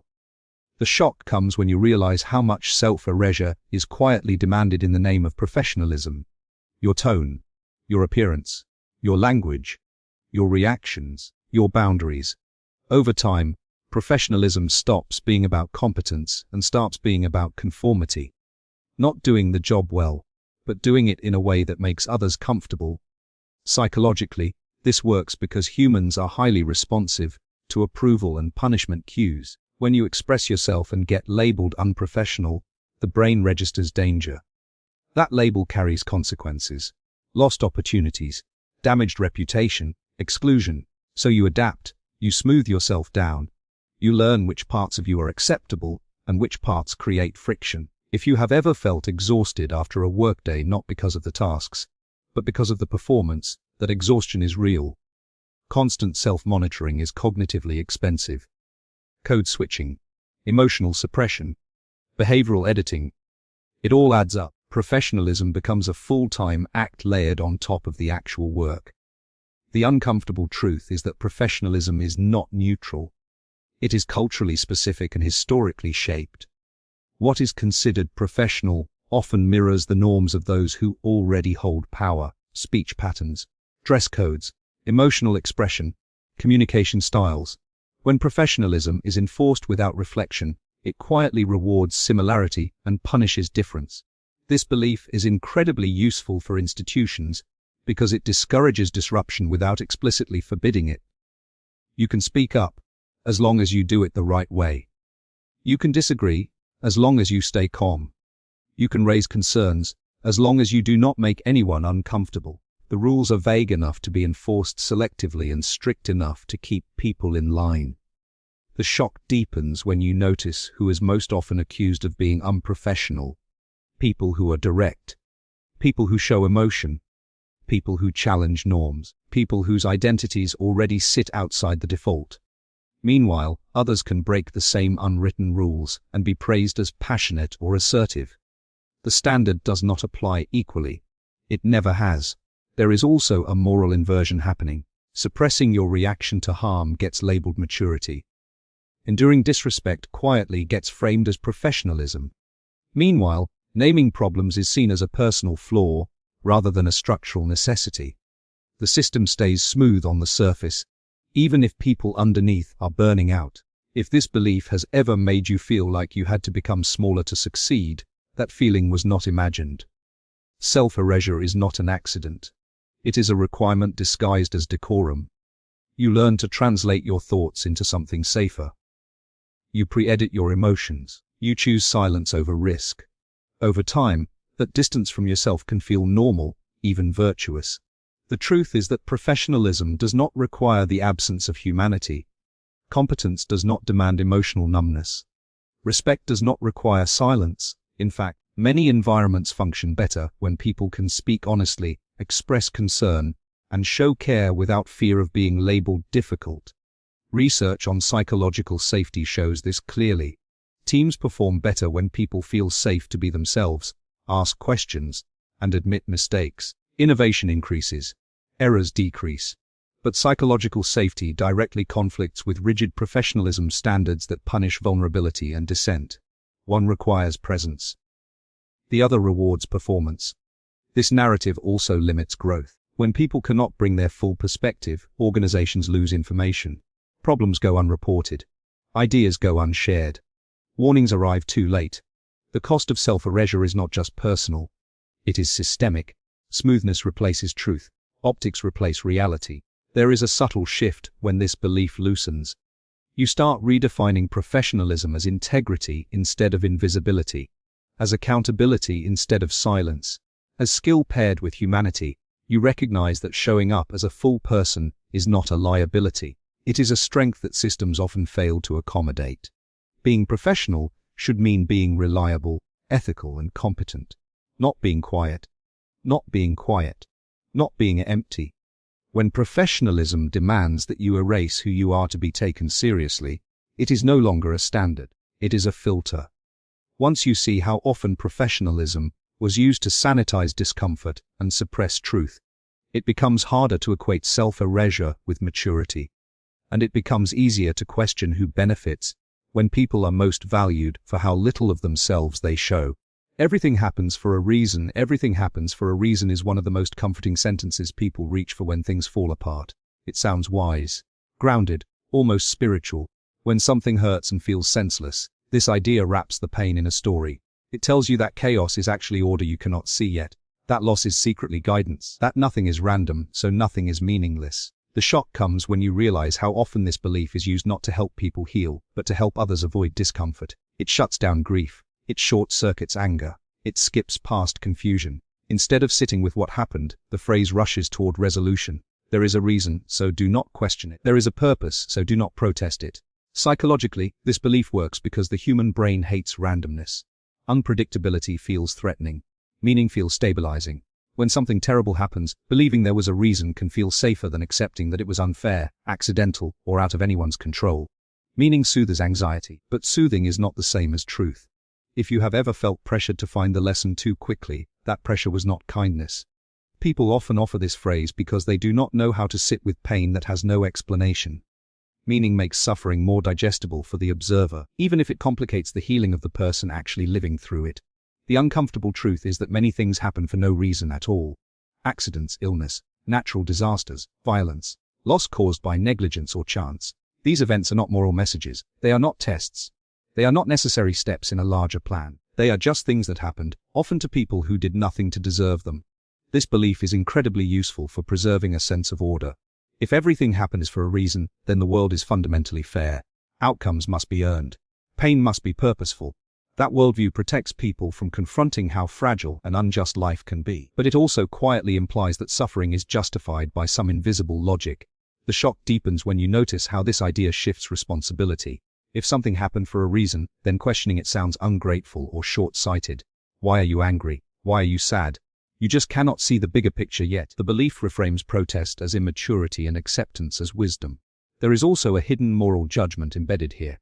If your suffering has a reason, then it must be doing something for you. If you are still hurting, maybe you have not learned the lesson. Growth becomes an obligation.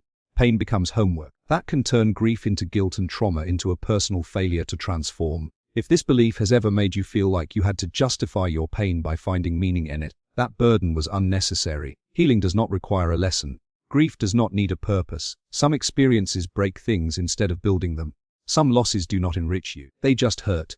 The truth is that humans are meaning-making creatures. We can create meaning after the fact. We can decide what we take forward. But that is very different from saying the event itself was meant to happen. Meaning can be authored without pretending there was a plan. Research on trauma shows that forced meaning-making too early can actually slow recovery. People need space to feel what they feel before reframing their experience. When meaning is imposed from the outside, especially by someone who was not harmed, it can feel invalidating, like being told to clean up emotional debris before you are allowed to sit down. This narrative also discourages accountability. If everything happens for a reason, then harm becomes destiny instead of consequence. Systems avoid responsibility. People avoid repair. Suffering gets spiritualized instead of addressed. The question shifts from why did this happen to what am I supposed to learn, even when someone else caused the damage. There is a quieter cruelty here. When good things happen, the belief feels comforting. When bad things happen, it can feel like betrayal. If there was a reason, why did it hurt this much? Why did it happen to me? The belief that was meant to comfort can end up deepening confusion and self-blame. There is a subtle shift when this belief loosens. You allow randomness to exist without needing to justify it. You separate meaning from cause. You accept that some things were not necessary, not fair, and not part of a hidden plan. And instead of asking what was the reason, you ask, what do I need now? Life is not a perfectly written story. It is a series of events shaped by chance, choice, and circumstance. You are allowed to grieve without gratitude. You are allowed to be angry without insight. You are allowed to say this should not have happened. Once you see how often everything happens for a reason was used to bypass pain instead of honoring it, it becomes harder to accept comfort that costs honesty. And it becomes easier to hold a truer kind of meaning. Not everything had a reason, but you still get to decide what comes next. Gratitude cancels criticism. Gratitude is often framed as the highest virtue. Be thankful. Appreciate what you have. Focus on the good. On the surface, it sounds healthy, even grounding. Gratitude is supposed to make you happier, calmer, more resilient. But somewhere along the way, it quietly picked up a second job. It became a way to shut people up. The shock comes when you notice how often gratitude is used to invalidate criticism. You should be grateful you even have this opportunity. At least you have a job. At least things are not worse.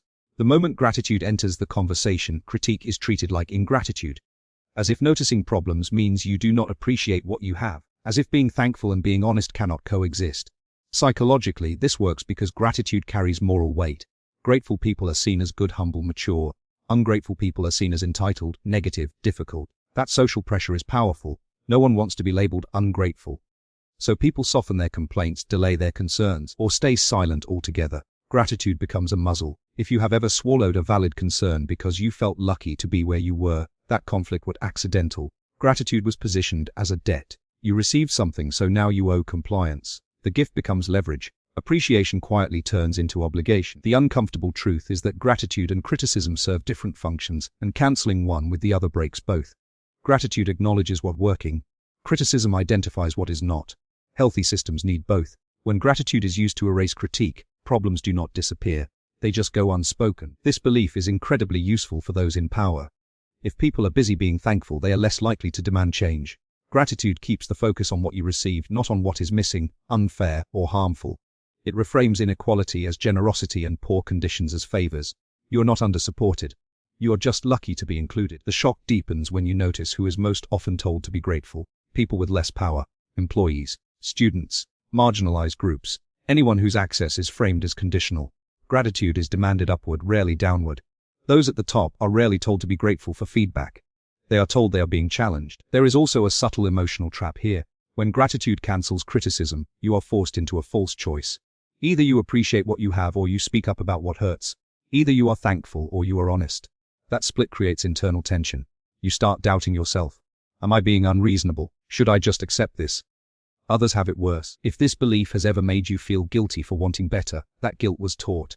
Wanting improvement does not mean you are ungrateful. Naming harm does not erase appreciation. You can be thankful for the opportunity and still call out exploitation. You can value what exists and still demand change. The truth is that gratitude without honesty turns into denial. It becomes a way of coping with conditions that should be questioned.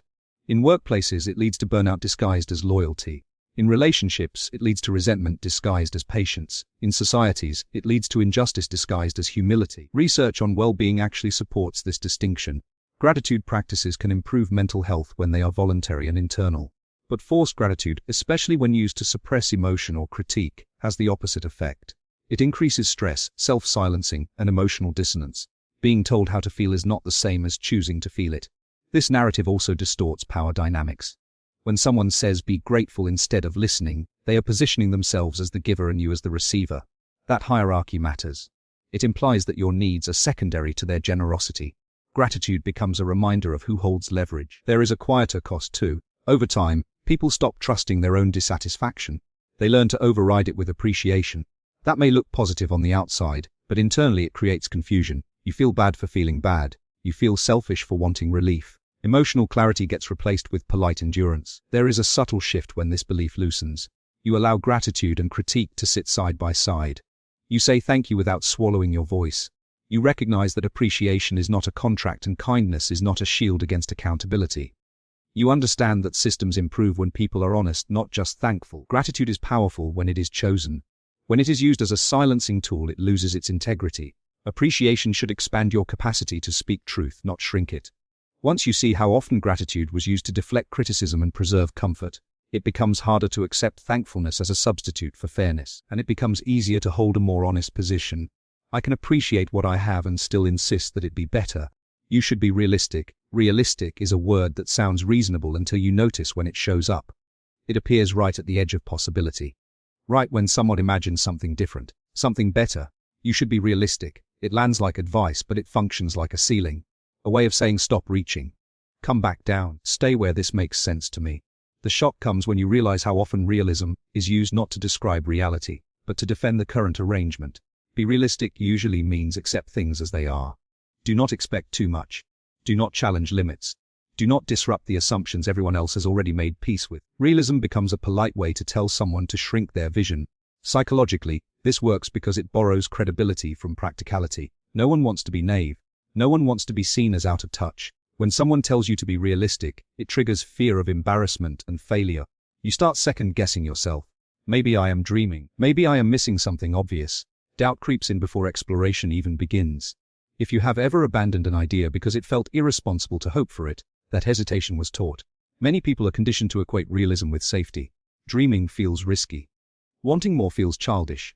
Settling feels mature. Realism stops being a tool for assessment and becomes a reflex for limitation. The uncomfortable truth is that realism is rarely neutral. It reflects whoever has the power to define what is possible. What is realistic for someone with resources, support, and security looks very different from what is realistic for someone without them, and yet the standard is usually set by those who already benefit from the status quo. This belief is incredibly useful for maintaining control. If people can be convinced that change is unrealistic, they stop pushing for it. If better conditions are framed as impractical, then existing conditions get treated as inevitable. Realism becomes the language of resignation dressed up as wisdom. The shock deepens when you notice how often realism ages poorly. Many things that were once dismissed as unrealistic are now ordinary. Weekends, worker protections, civil rights, remote work, new technologies, cultural shifts. At every stage, realism was used to argue against change, not because change was impossible, but because it threatened comfort and familiarity. There is also a subtle conflation happening. Realism gets confused with pessimism. Caution gets confused with insight. The person who says no gets framed as grounded, while the person who asks why not gets framed as irresponsible. That imbalance rewards doubt more than curiosity and skepticism more than imagination. If this belief has ever made you feel embarrassed for wanting something different, that feeling was not about realism. It was about permission. Many people never received permission to imagine lives that do not replicate what they have already seen. Realism steps in to enforce inherited limits. The truth is that realism without imagination is just repetition. It assumes the future will look like the past because that feels easier to predict. But reality is not static. It is shaped by decisions, pressure, and collective action. What is realistic changes when people insist on changing it. This narrative also narrows problem solving. When someone says be realistic, they often mean pick from the options that already exist. But meaningful change usually requires creating options that do not yet feel practical. It starts with ideas that look unreasonable until conditions shift around them. There is a personal cost here too. People who internalize this belief often downplay their own dissatisfaction. They tell themselves this is just how things are. They confuse endurance with wisdom. Over time, they stop asking what they want and start asking what they are allowed to want. That is not realism. That is adaptation. There is a subtle shift when this belief loosens. You start separating realism from resignation. You allow yourself to assess risks without dismissing desire. You ask what would need to change for this to be possible instead of assuming it never will be. Realism becomes a tool, not a wall. Being realistic should mean understanding constraints, not worshipping them. It should mean seeing clearly, not seeing narrowly. There is nothing unrealistic about wanting systems that do not exhaust people, relationships that do not require self-betrayal, or lives that feel aligned rather than merely survivable.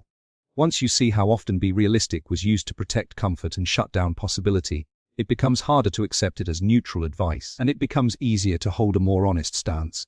The world does not change by people being realistic about its limits. It changes when enough people question who decided those limits in the first place.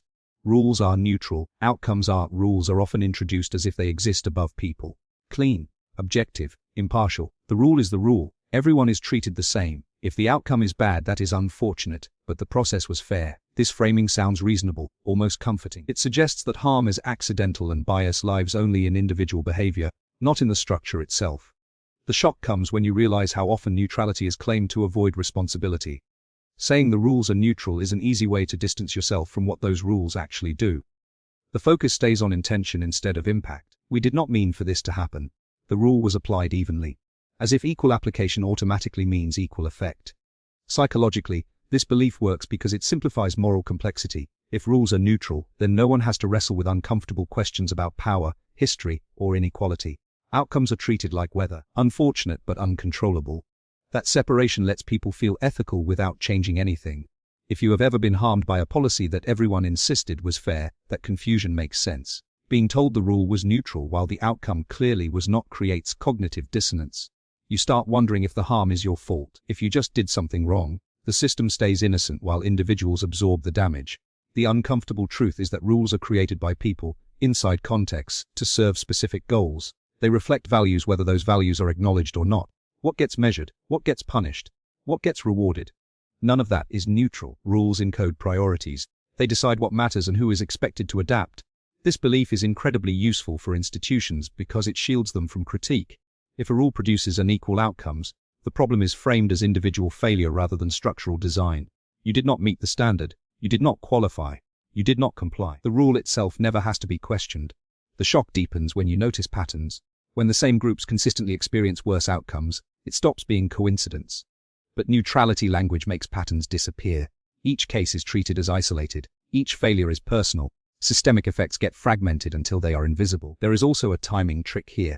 Rules are often defended as neutral because they apply equally now, without acknowledging unequal starting points. Treating unequal conditions the same does not create fairness. It freezes existing disparities in place. The rule does not need to target anyone explicitly to do harm. It just needs to ignore context. If this belief has ever made you feel gaslit by bureaucracy, that reaction is rational. Being told the system is fair while experiencing consistent disadvantage creates a sense of unreality. You see the outcome. You feel the impact. But the official story denies the connection. Over time, people learn to doubt their own experience rather than the rule. The truth is that outcomes are not separate from rules. Outcomes are what rules produce. If a rule reliably generates harm for some and ease for others, that's not a bug. It is information. Neutrality is not proven by intent. It is tested by effect. This narrative also narrows moral imagination. When rules are treated as untouchable, the only acceptable response is compliance or exit. There is no room to ask whether the rule itself makes sense, whether it still serves its purpose, whether it needs revision. Stability becomes more important than justice. There is a deeper emotional comfort here too.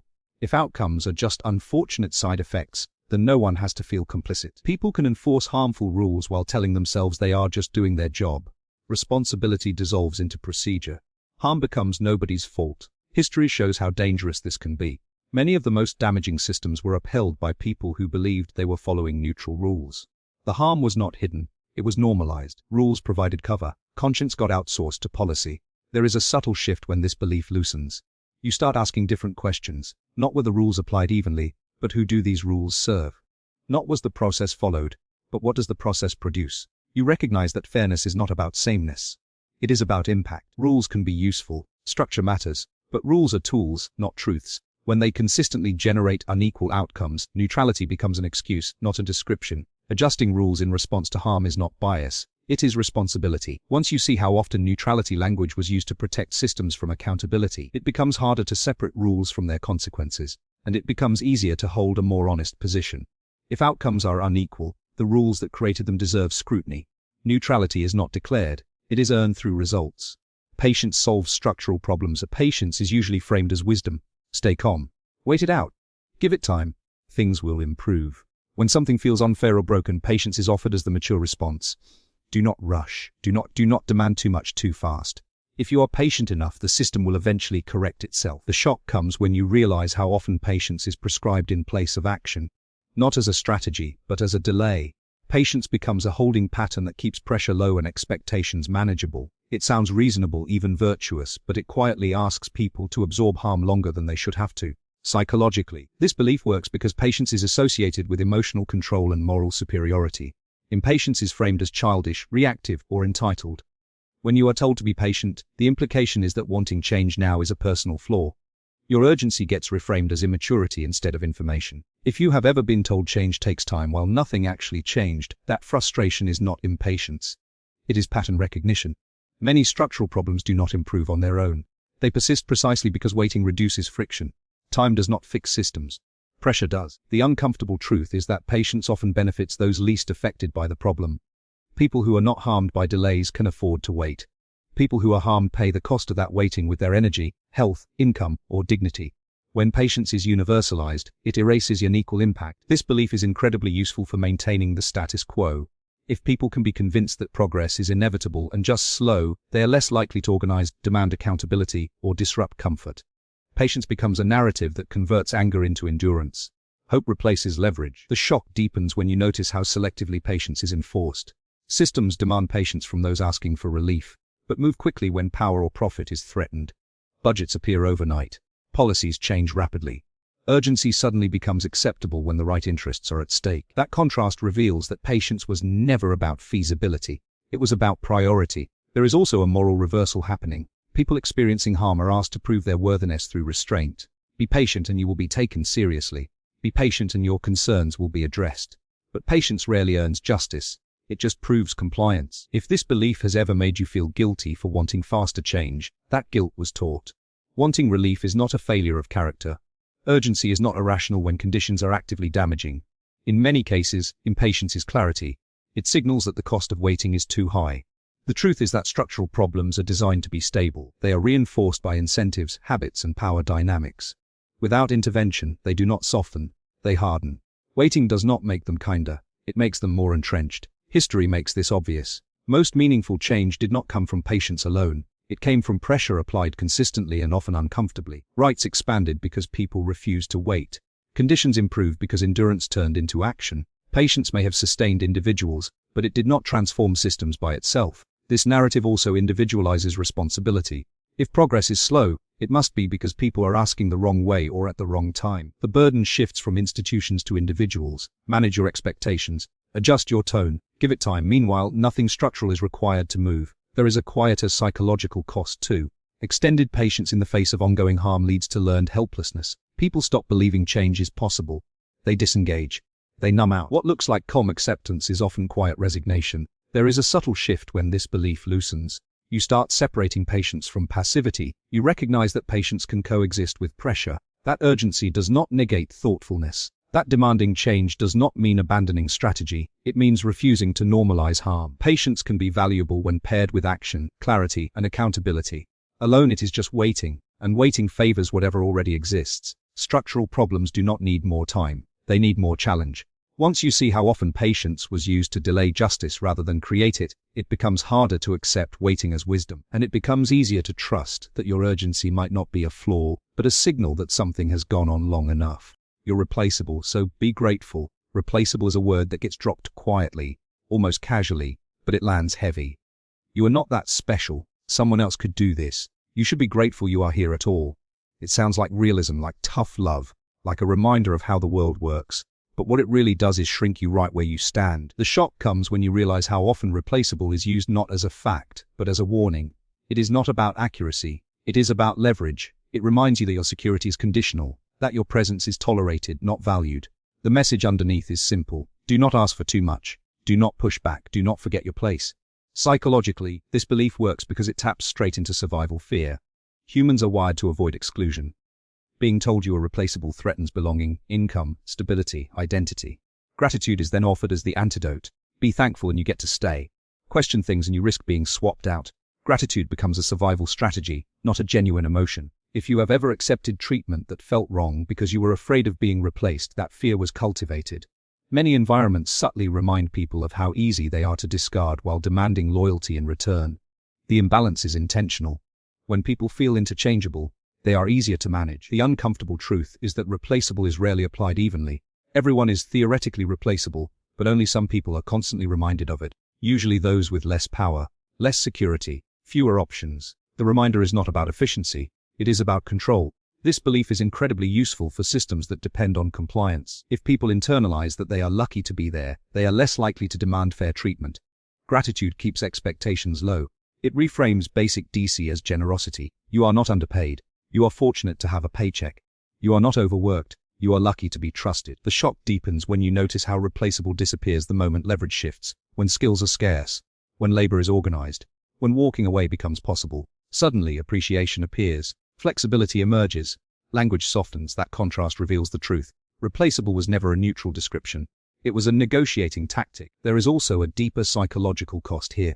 When people are told they are replaceable long enough, they start treating themselves that way. They downplay their needs, they detach from their work, they stop investing emotionally. Not because they do not care, but because caring feels unsafe. If you are disposable, attachment becomes a liability. If this belief has ever made you feel guilty for wanting respect, that guilt was taught. Gratitude should never be a substitute for dignity. Being grateful for an opportunity does not mean surrendering your boundaries. Appreciation does not cancel the right to be treated well. The truth is that replaceable and valuable are not opposites. You can be replaceable in function and still worthy of respect. Systems like to pretend those things are the same because it allows them to conflate efficiency with ethics. But just because someone could be replaced does not mean they should be treated as disposable. This narrative also hides dependence. Many organizations rely deeply on people who are told they do not matter. Institutional memory, emotional labor, continuity, culture. These things are not easily replaced, but they are rarely acknowledged because they do not show up on spreadsheets. Calling people replaceable minimizes what is actually being extracted from them. There is a quiet cruelty in tying gratitude to disposability. It says you should feel thankful for conditions that are intentionally insecure. That instability is a gift. That fear is motivating. Over time, this erodes trust and loyalty while demanding both in return. There is a subtle shift when this belief loosens. You stop confusing gratitude with submission. You recognize that being thankful does not require silence, that appreciation does not require self-erasure. You begin to see that systems benefit when people feel small, not when they feel respected. Everyone is replaceable in some sense, that is just reality.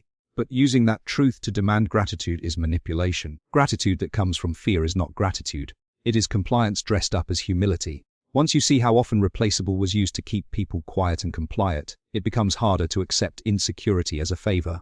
And it becomes easier to hold a steadier truth. You can appreciate opportunities without accepting disposability. You can be grateful and still expect to be treated like a human being.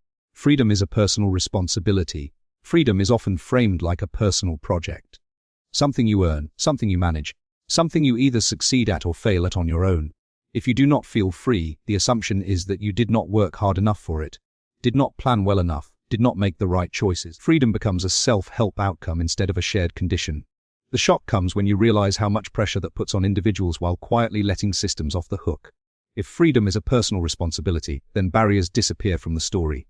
Wages, laws, surveillance, discrimination, debt, access, all of that fades into the background. If you are not free, it must be because you made poor decisions, not because the environment was restrictive by design. Psychologically, this belief works because it flatters the idea of independence. People want to believe they are self-made, that their lives are the result of discipline and grit. The idea that freedom depends on structures feels uncomfortable because it threatens the illusion of control. Personal responsibility feels empowering, even when it is quietly isolating. If you have ever blamed yourself for feeling trapped, that reaction was shaped by this narrative. You look inward instead of outward. You ask what is wrong with me instead of what is wrong with this setup. Responsibility becomes self-surveillance. You monitor your habits, your mindset, your productivity, hoping that enough internal adjustment will unlock external freedom. The uncomfortable truth is that freedom has always been collective. Your ability to move, speak, rest, earn, and live safely depends on conditions you did not create alone. Infrastructure, rights, protections, social norms, these are not personal achievements. They are shared frameworks. Pretending otherwise turns freedom into a privilege disguised as virtue. This belief is incredibly useful for systems that restrict freedom while claiming to value it. If freedom is your job, then the system never has to guarantee it. It only has to offer the appearance of choice. You can choose between options that all lead to the same constraints. When people struggle, the answer is always the same. Try harder. Adapt better. Optimize yourself. The shock deepens when you notice how uneven the expectations are. Some people are allowed to fail without losing their freedom. Others are not. Some mistakes are survivable. Others are life-altering. Yet the narrative insists that freedom is equally available to everyone who takes responsibility. That mismatch is not accidental. It hides structural inequality behind personal effort. There is also a moral twist here. If freedom is a personal responsibility, then people who lack it must have failed morally. They were careless, lazy, undisciplined. That framing makes it easier to withdraw empathy. Why help someone who just did not manage their freedom well? Compassion erodes when freedom is treated like a personal scorecard. If this belief has ever made you feel ashamed for needing support, that shame was taught. Needing help starts to look like weakness. Collective solutions start to look like excuses. People are encouraged to bootstrap their way out of constraints that no amount of individual effort can fully escape. The truth is that personal responsibility and structural reality are not opposites. You can be accountable for your choices and still be constrained by your environment. But the narrative collapses that complexity. It tells you that freedom lives entirely inside you, which means any limitation must also be your fault. This belief also distorts what freedom actually means. It gets reduced to mindset. If you feel free inside, then external limits do not matter as much. But internal freedom does not replace material conditions. You cannot meditate your way out of surveillance. You cannot positive think your way out of systemic barriers. Inner resilience is valuable, but it is not a substitute for external rights. There is a quieter consequence too. When freedom is individualized, collective action weakens. People stop organizing for shared liberation and start optimizing their personal escape routes. The question becomes, how do I get free instead of how do we become free? That fragmentation benefits systems that prefer isolated individuals over coordinated pressure. There is a subtle shift when this belief loosens. You start seeing freedom as something that must be protected, maintained, and expanded together. You recognize that your freedom is linked to others having it too.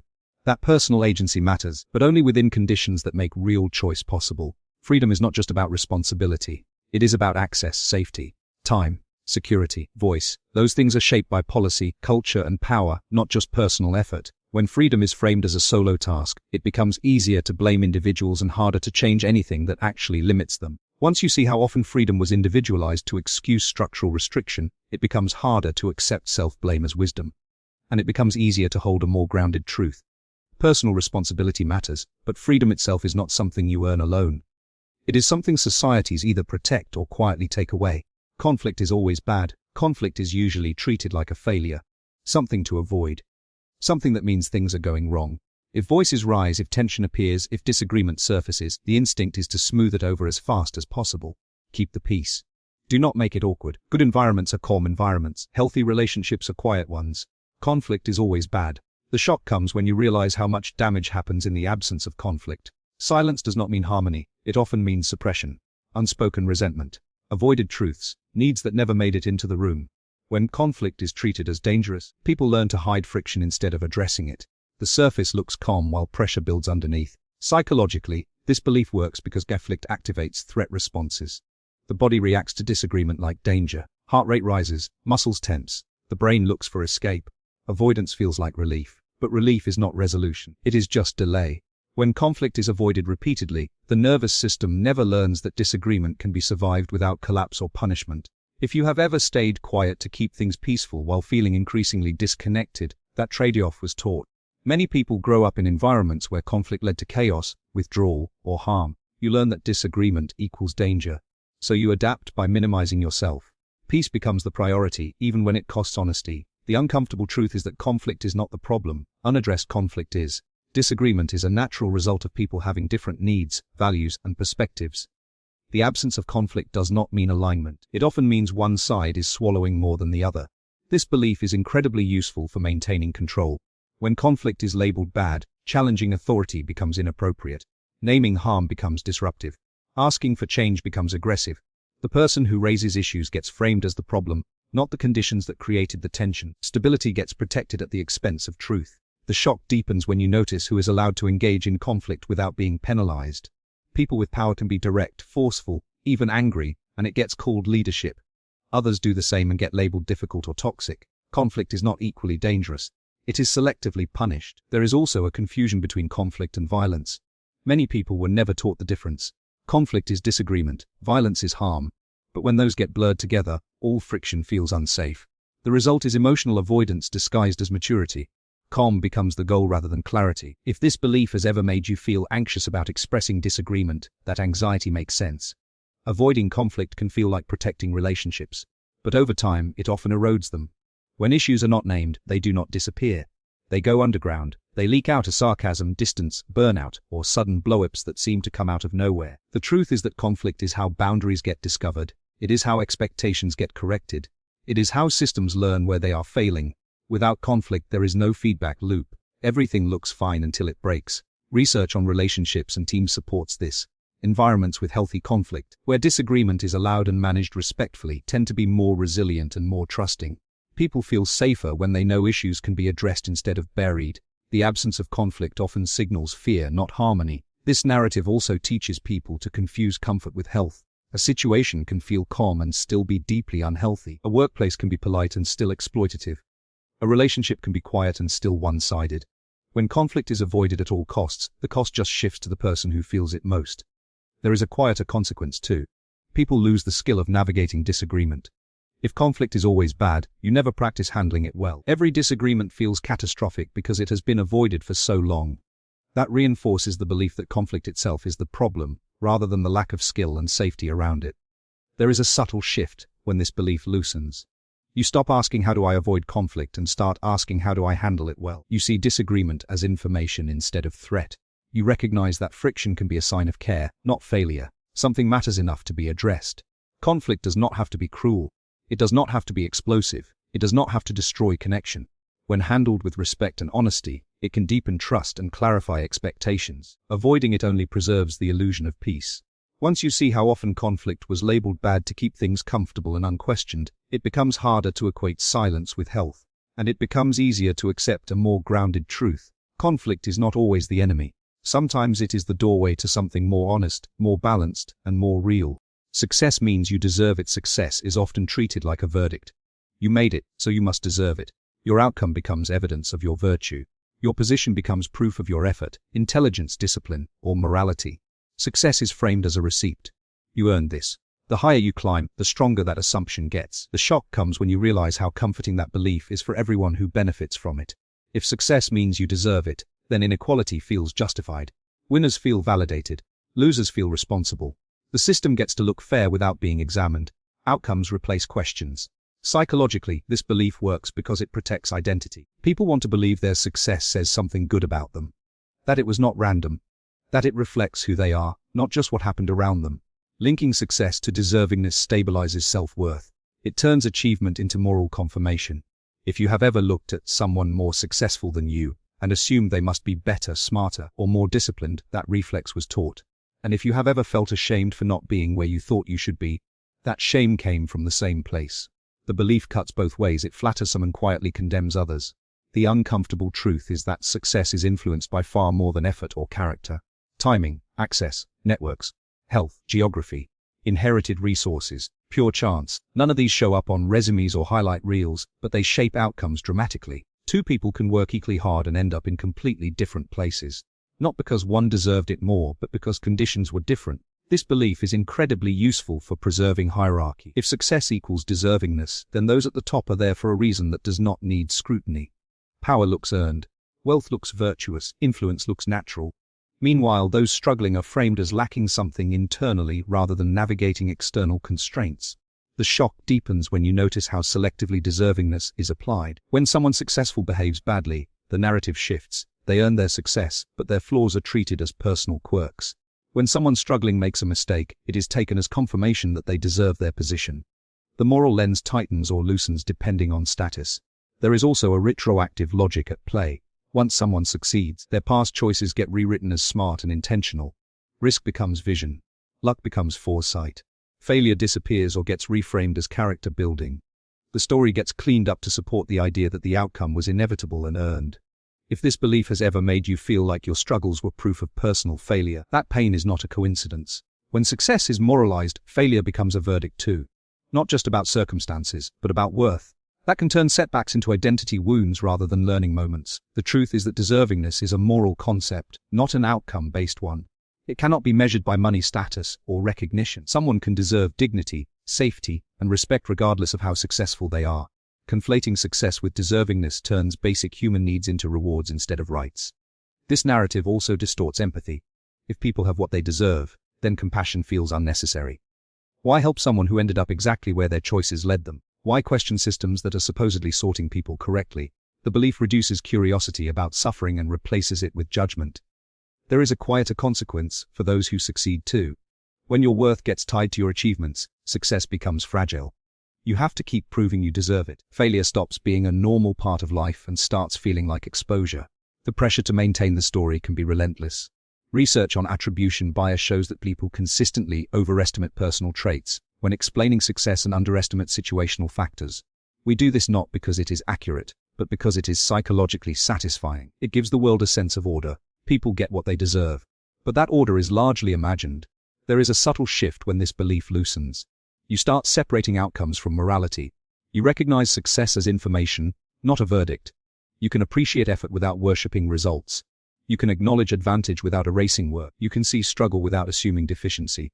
Success does not prove deservingness any more than failure proves unworthiness.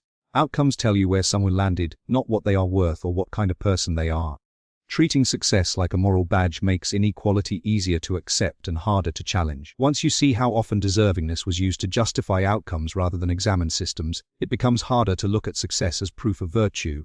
And it becomes easier to hold a more grounded truth. People deserve dignity and fairness first. Success, when it comes, is a circumstance, not a moral score. Staying quiet is being smart. There is a moment most people learn this lesson without being taught. You notice that the people who speak up get labeled difficult. The ones who ask uncomfortable questions get side-eyed. The ones who stay quiet seem to glide through. No trouble, no drama, no consequences.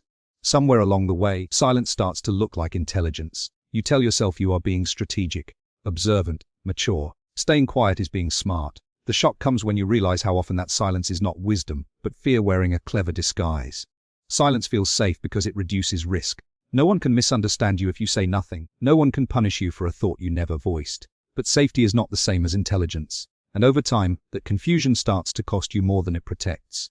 Psychologically, this belief makes sense. Humans are social creatures. We scan constantly for cues about what is acceptable. When speaking up leads to tension or exclusion, the brain learns quickly. Silence becomes a survival strategy. Studies on social conformity show that people will withhold accurate information if they believe it threatens group harmony.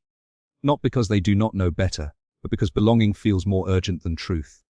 If you have ever swallowed a thought even though it felt important, that instinct was learned. Maybe you were talked over.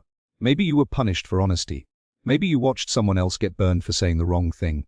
Over time, you start editing yourself automatically. You call it discretion, you call it reading the room. But inside, something tightens. The uncomfortable truth is that silence is often rewarded not because it is smart, but because it is convenient. Quiet people do not disrupt systems. They do not slow things down. They do not force uncomfortable reflection. When silence gets framed as intelligence, compliance gets framed as maturity. The system stays comfortable, and the cost gets absorbed by the people who held back. The shock deepens when you notice who is allowed to speak freely. Confidence gets interpreted differently depending on who expresses it. Some voices are praised for being bold. Others get told to be careful, to be polite, to be realistic. Silence is not equally strategic for everyone. For some, it is expected. For others, it is optional. There is also a difference between silence and discernment that often gets blurred. Discernment is choosing when and how to speak. Silence as intelligence is choosing not to speak at all. One is about timing, the other is about erasure. When silence becomes your default, you stop practicing articulation. Thoughts stay unsharpened, needs stay unnamed. Over time, you may even lose track of what you think. If this belief has ever made you feel invisible, that feeling is not accidental. Prolonged silence disconnects people from their own agency. You start watching life instead of participating in it. You become very good at noticing what others want, and less practiced at naming what you do. This narrative also keeps harm quiet. When staying silent is framed as smart, speaking up gets framed as reckless. Whistleblowers get called disloyal. Complainers get labeled negative. People learn that it is wiser to endure than to challenge. The absence of noise gets mistaken for the absence of problems. Research on group decision-making shows that environments that discourage dissent make worse decisions. Teams that value harmony over honesty miss critical information. Errors go uncorrected. Risks go unchallenged. Silence looks intelligent right up until something fails. There is a quieter emotional cost too. When you constantly hold your tongue, your body still registers the stress. The unspoken does not disappear. It turns into tension, resentment, anxiety, or exhaustion. Being quiet might protect you from external conflict, but it often creates internal ones.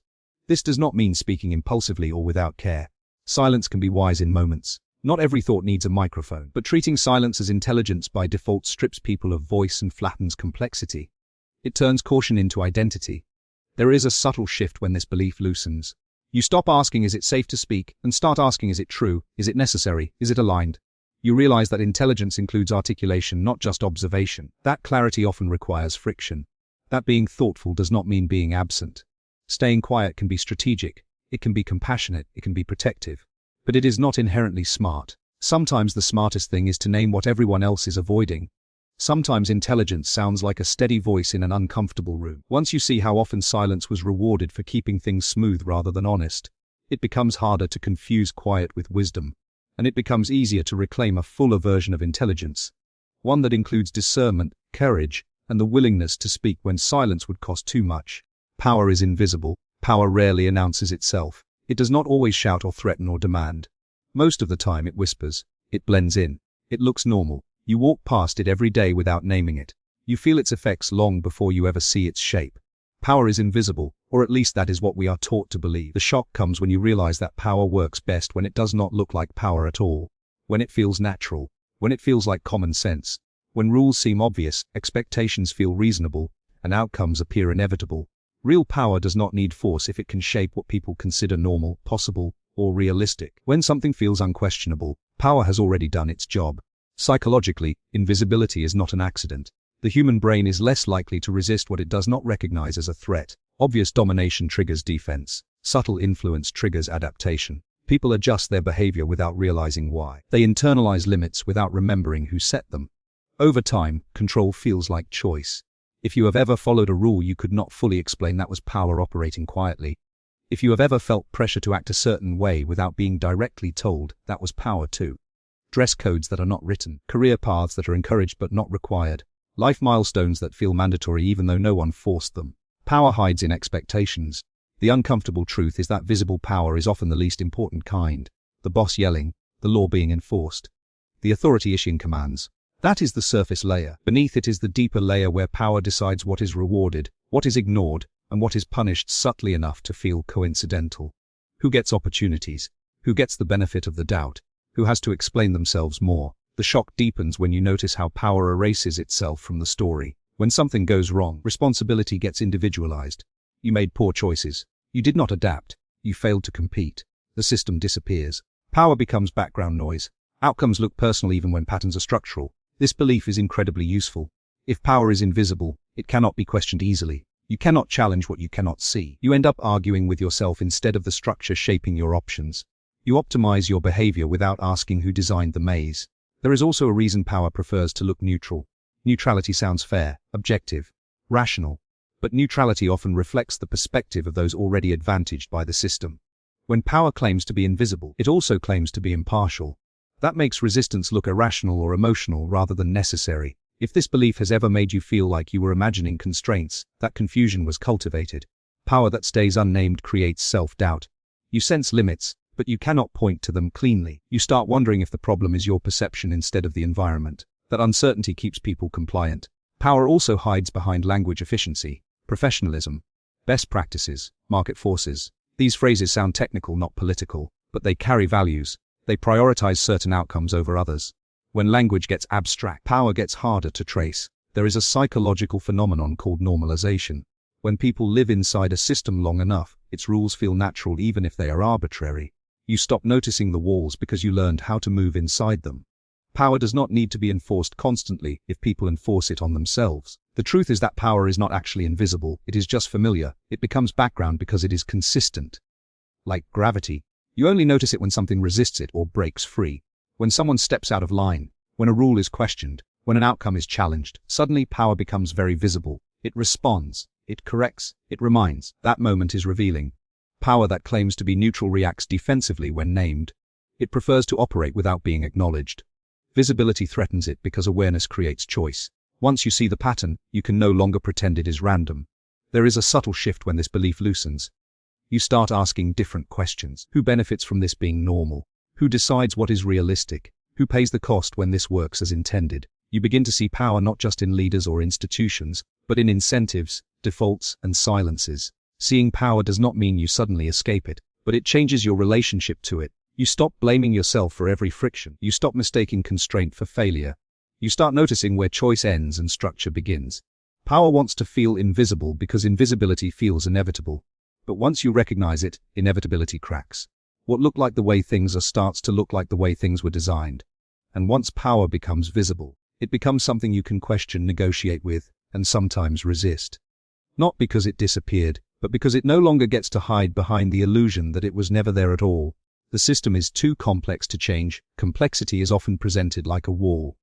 Too big, too tangled, too technical for regular people to touch. You hear it whenever change is suggested. It is more complicated than you think. There are too many moving parts. You cannot just fix one thing without breaking 10 others. The message lands softly but firmly. This system is not for you to question. It is too complex to change. The shock comes when you realize how effective that story is.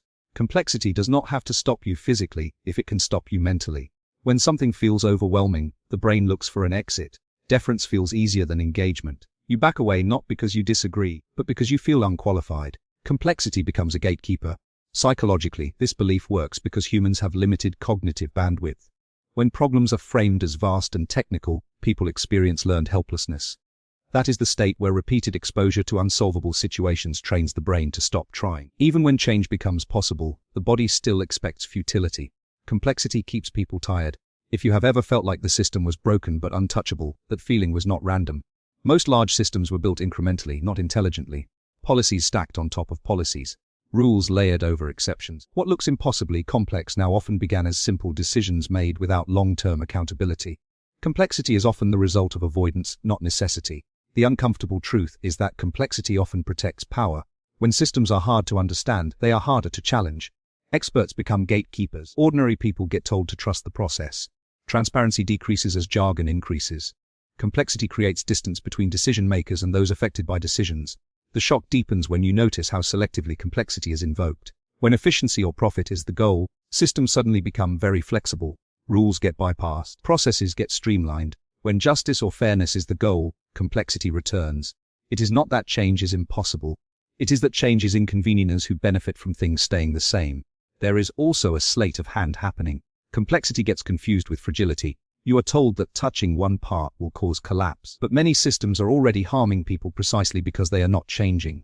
Stability gets prioritized over outcomes. The system survives even when the people inside it do not thrive. If this belief has ever made you feel small or naive for wanting change, that response was trained. Complexity language often carries condescension. You do not understand how this really works. Leave it to the professionals. Over time, people stop trusting their own lived experience. Data becomes more real than pain. Models become more valid than reality. The truth is that no system is too complex to change. They are only complex to redesign all at once. Real change rarely happens through total overhaul. It happens through pressure, feedback, iteration, and refusal to accept harm as normal. Complexity did not appear overnight, and it does not disappear overnight either. But that does not mean it is immovable. History shows this repeatedly.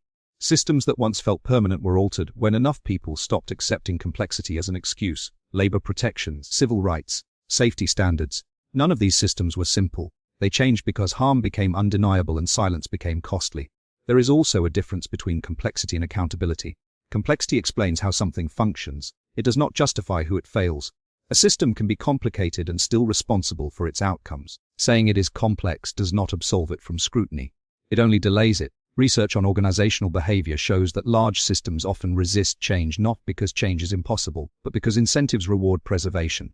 People inside the system are often constrained by it too. Complexity becomes a shield they hide behind, sometimes unconsciously. It protects them from having to confront uncomfortable trade-offs. There is a subtle shift when this belief loosens. You stop asking, can this system be changed, and start asking who benefits from it not changing. You stop expecting perfect solutions and start valuing incremental ones. You recognize that understanding every detail is not required to demand better outcomes. You do not need to master the entire system to notice when it is failing. You do not need a technical blueprint to question why harm is treated as acceptable. Complexity can explain mechanisms, but it cannot erase responsibility. Once you see how often complexity is used to discourage participation rather than to clarify reality, it becomes harder to accept overwhelm as wisdom, and it becomes easier to hold as steadier truth. Systems are complex because people made them that way, and what people made, people can change, especially when enough of them stop believing that complexity means untouchable. Resistance is futile. There is a phrase that shuts people down faster than almost anything else. Resistance is futile. It sounds final, scientific, inevitable, like the outcome has already been decided and you are just wasting energy by pushing back. The message underneath is not just stop resisting. It is stop imagining alternatives. The shock comes when you realize how often this phrase shows up right before change would actually matter. When people start organizing. When frustration starts turning into clarity. When patterns are named out loud, suddenly the reminder appears. This is bigger than you. You cannot win. Do not bother. Futility becomes a psychological weapon, not a description of reality. Psychologically, this belief works because it attacks motivation at the source. Humans can tolerate hardship if they believe effort matters. Take away the belief that action has impact, and the body shuts down. This is called learned helplessness. When people are repeatedly told that nothing they do will change outcomes, they eventually stop trying even when opportunities appear. The nervous system conserves energy by giving up. If you have ever felt tired before you even started, that exhaustion was taught. Resistance is framed as childish, naive, emotional. Realism gets defined as acceptance. Maturity becomes knowing when to stop fighting. Over time, people start confusing wisdom with surrender. The uncomfortable truth is that power loves the idea that resistance is pointless. It saves effort. There is no need to suppress what never rises. If people believe resistance is futile, control becomes self-sustaining. People police their own hope. They ridicule their own anger. They talk themselves out of action before anyone else has to. The shock deepens when you look at history honestly. Almost every right people have now came from resistance that was once called futile. Labor protections, voting rights, civil rights, safety standards. None of these were granted because the system decided to be kind. They happened because resistance made the cost of maintaining the status quo higher than the cost of change. At the time, every one of those movements was told the same thing. It will never work. You are being unrealistic.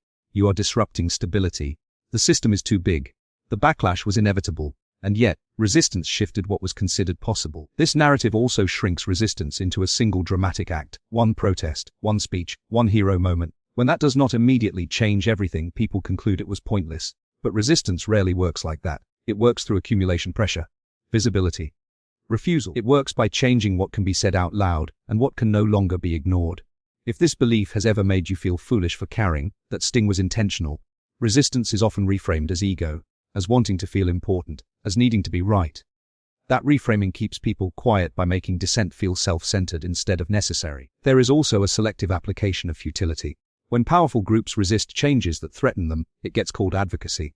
Strategy, protecting interests. When ordinary people resist harm, it gets called futile, disruptive, pointless. The label depends on who is resisting and what they are resisting for. The truth is that resistance does not always succeed in the way people hope. It does not guarantee victory. But futility is not the same as uncertainty. Uncertainty is honest. Futility is discouraging by design. It asks you to predict failure before you act, which is a convenient way to keep outcomes unchanged. Resistance also has internal effects that get ignored. Even when external change is slow, resistance restores agency. It reconnects people to their values. It breaks isolation. It turns private frustration into shared clarity. Those shifts matter because they are what make sustained change possible. Research on social movements shows that even failed resistance reshapes future behavior. It changes norms. It alters expectations. It teaches people what is possible and what is not. Futility assumes that only immediate wins count. Reality is far messier and more cumulative. There is a quieter reason resistance gets labeled futile. It exposes cracks. It reveals that systems depend on participation to function. When people withdraw cooperation, ask questions, or refuse silence, the illusion of inevitability weakens. That makes those in power uncomfortable. Calling resistance futile is a way to restore the feeling of inevitability. There is a subtle shift when this belief loosens. You stop asking, will this work, and start asking, what happens if no one tries? You recognize that resignation guarantees nothing changes. That resistance does not need to be heroic to be meaningful. It just needs to be persistent enough to disrupt the story that nothing can move. Resistance is not magic. It is not always loud. It is not always successful on its own. But it is rarely futile. It is how limits get tested. It is how cracks form. It is how people discover they are not alone. Once you see how often futility was used to keep people passive rather than to describe reality, it becomes harder to confuse inevitability with truth. And it becomes easier to hold a steadier perspective. Resistance does not promise victory. It promises possibility, and possibility is exactly what systems try hardest to erase. You'll understand when you're older, there is a sentence that sounds patient but lands dismissive. It usually arrives when curiosity shows up too early or discomfort gets voiced too clearly. You will understand when you are older. It frames confusion as immaturity and postpones clarity into some vague future version of you. For now, just wait. Trust that time will fix what questions threaten. The shock comes when you realize how often this phrase is used to shut down understanding, not deepen it. It does not explain. It does not engage. It delays. It suggests that insight is something that arrives automatically with age, as if lived experience alone guarantees wisdom. The conversation ends without actually going anywhere. Psychologically, this works because age carries authority. Older is assumed to mean wiser. Experience is assumed to mean comprehension. When someone tells you that you will understand later, it subtly places them above you. They have already arrived. You are still developing. Your confusion is framed as temporary and therefore not worth addressing. If you have ever felt embarrassed for asking a question after hearing this, that reaction was learned. You start doubting your perception. You tell yourself that the discomfort must be ignorance, that if you were more mature, things would make sense. Curiosity gets replaced with patience. Patience gets confused with insight. The uncomfortable truth is that age does not automatically produce understanding. It produces familiarity, repetition. Many people do not understand more as they get older. They simply get used to things. What once felt strange becomes normal. What once felt wrong becomes manageable. That is not the same as clarity. This phrase is incredibly useful for maintaining the status quo. When younger people question systems, norms, or expectations, telling them they will understand later reframes critique as naivety. It protects existing arrangements from scrutiny by casting dissent as a phase rather than a signal. You are not seeing something important. You are just young. The shock deepens when you notice how rarely this phrase points toward actual explanation. If there were a clear reason, it could be shared. Instead, the reason is deferred indefinitely. Understanding becomes a moving target. It is always just out of reach, always tied to more time, more compromise, more acceptance. There is also a quiet gaslighting effect here. When someone insists that understanding will come later, it implies that your current perception is incomplete by default. Even when you are noticing real contradictions, unfairness, or harm, those observations get minimized. The problem is not the thing you are pointing at. The problem is your age. If this belief has ever made you second-guess something that felt obviously wrong, that doubt was planted. Over time, people learn to override their own clarity in favor of inherited explanations. They stop trusting what they see and start waiting for permission to understand. The truth is that many things make less sense with age, not more. As people accumulate responsibilities, incentives shift. You have more to lose. Certain questions become inconvenient. Certain answers become destabilizing. Understanding gets filtered through self-protection. What looks like wisdom can sometimes be adaptation to constraint. There is also a selective application of this phrase. It is rarely used to explain joy, freedom, or possibility. It is used to justify compromise, burnout, or resignation. You will understand why people settle, why they stay quiet, why they stop pushing. Understanding here often means accepting limits, not gaining insight. Research on belief persistence shows that people often reinterpret information to protect existing commitments. As people age, they may become more skilled at rationalizing rather than questioning. That does not mean they are wrong. It means that understanding is not guaranteed by time alone. It requires reflection, not just endurance. If you have ever noticed something clearly that older people dismissed, that does not mean you were wrong. It may mean you had not yet normalized it. Fresh eyes can see contradictions that familiarity smooths over. Youth is not ignorance by default. It is distance from habituation. There is a quieter cost to this narrative. It teaches people to delay their own understanding, to assume clarity is always somewhere ahead. That can keep people stuck, waiting for a future version of themselves to authorize what they already sense. Insight gets postponed until it no longer threatens anything. There is a subtle shift when this belief loosens. You stop treating age as a guarantee of truth and start treating it as context.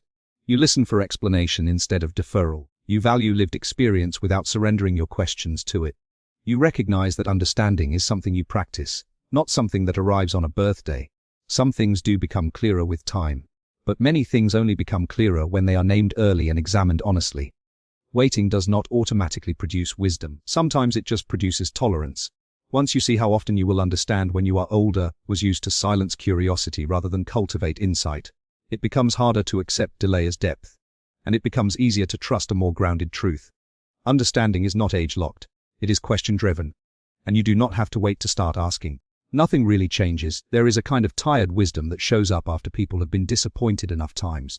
You hear it in the tone before the words even land. Nothing really changes. New leaders, same problems. New trends, same outcomes. Different slogans, same power. It sounds grounded, realistic, almost protective, like you are saving yourself from getting your hopes up again. The shock comes when you realize how powerful that sentence is at shutting everything down. If nothing really changes, then effort becomes pointless. Attention becomes wasted. Care becomes embarrassing. You stop watching closely because you already know the ending. The belief does not just describe the world. It shapes how you move through it. Psychologically, this belief is a coping mechanism. After repeated letdowns, the nervous system looks for stability.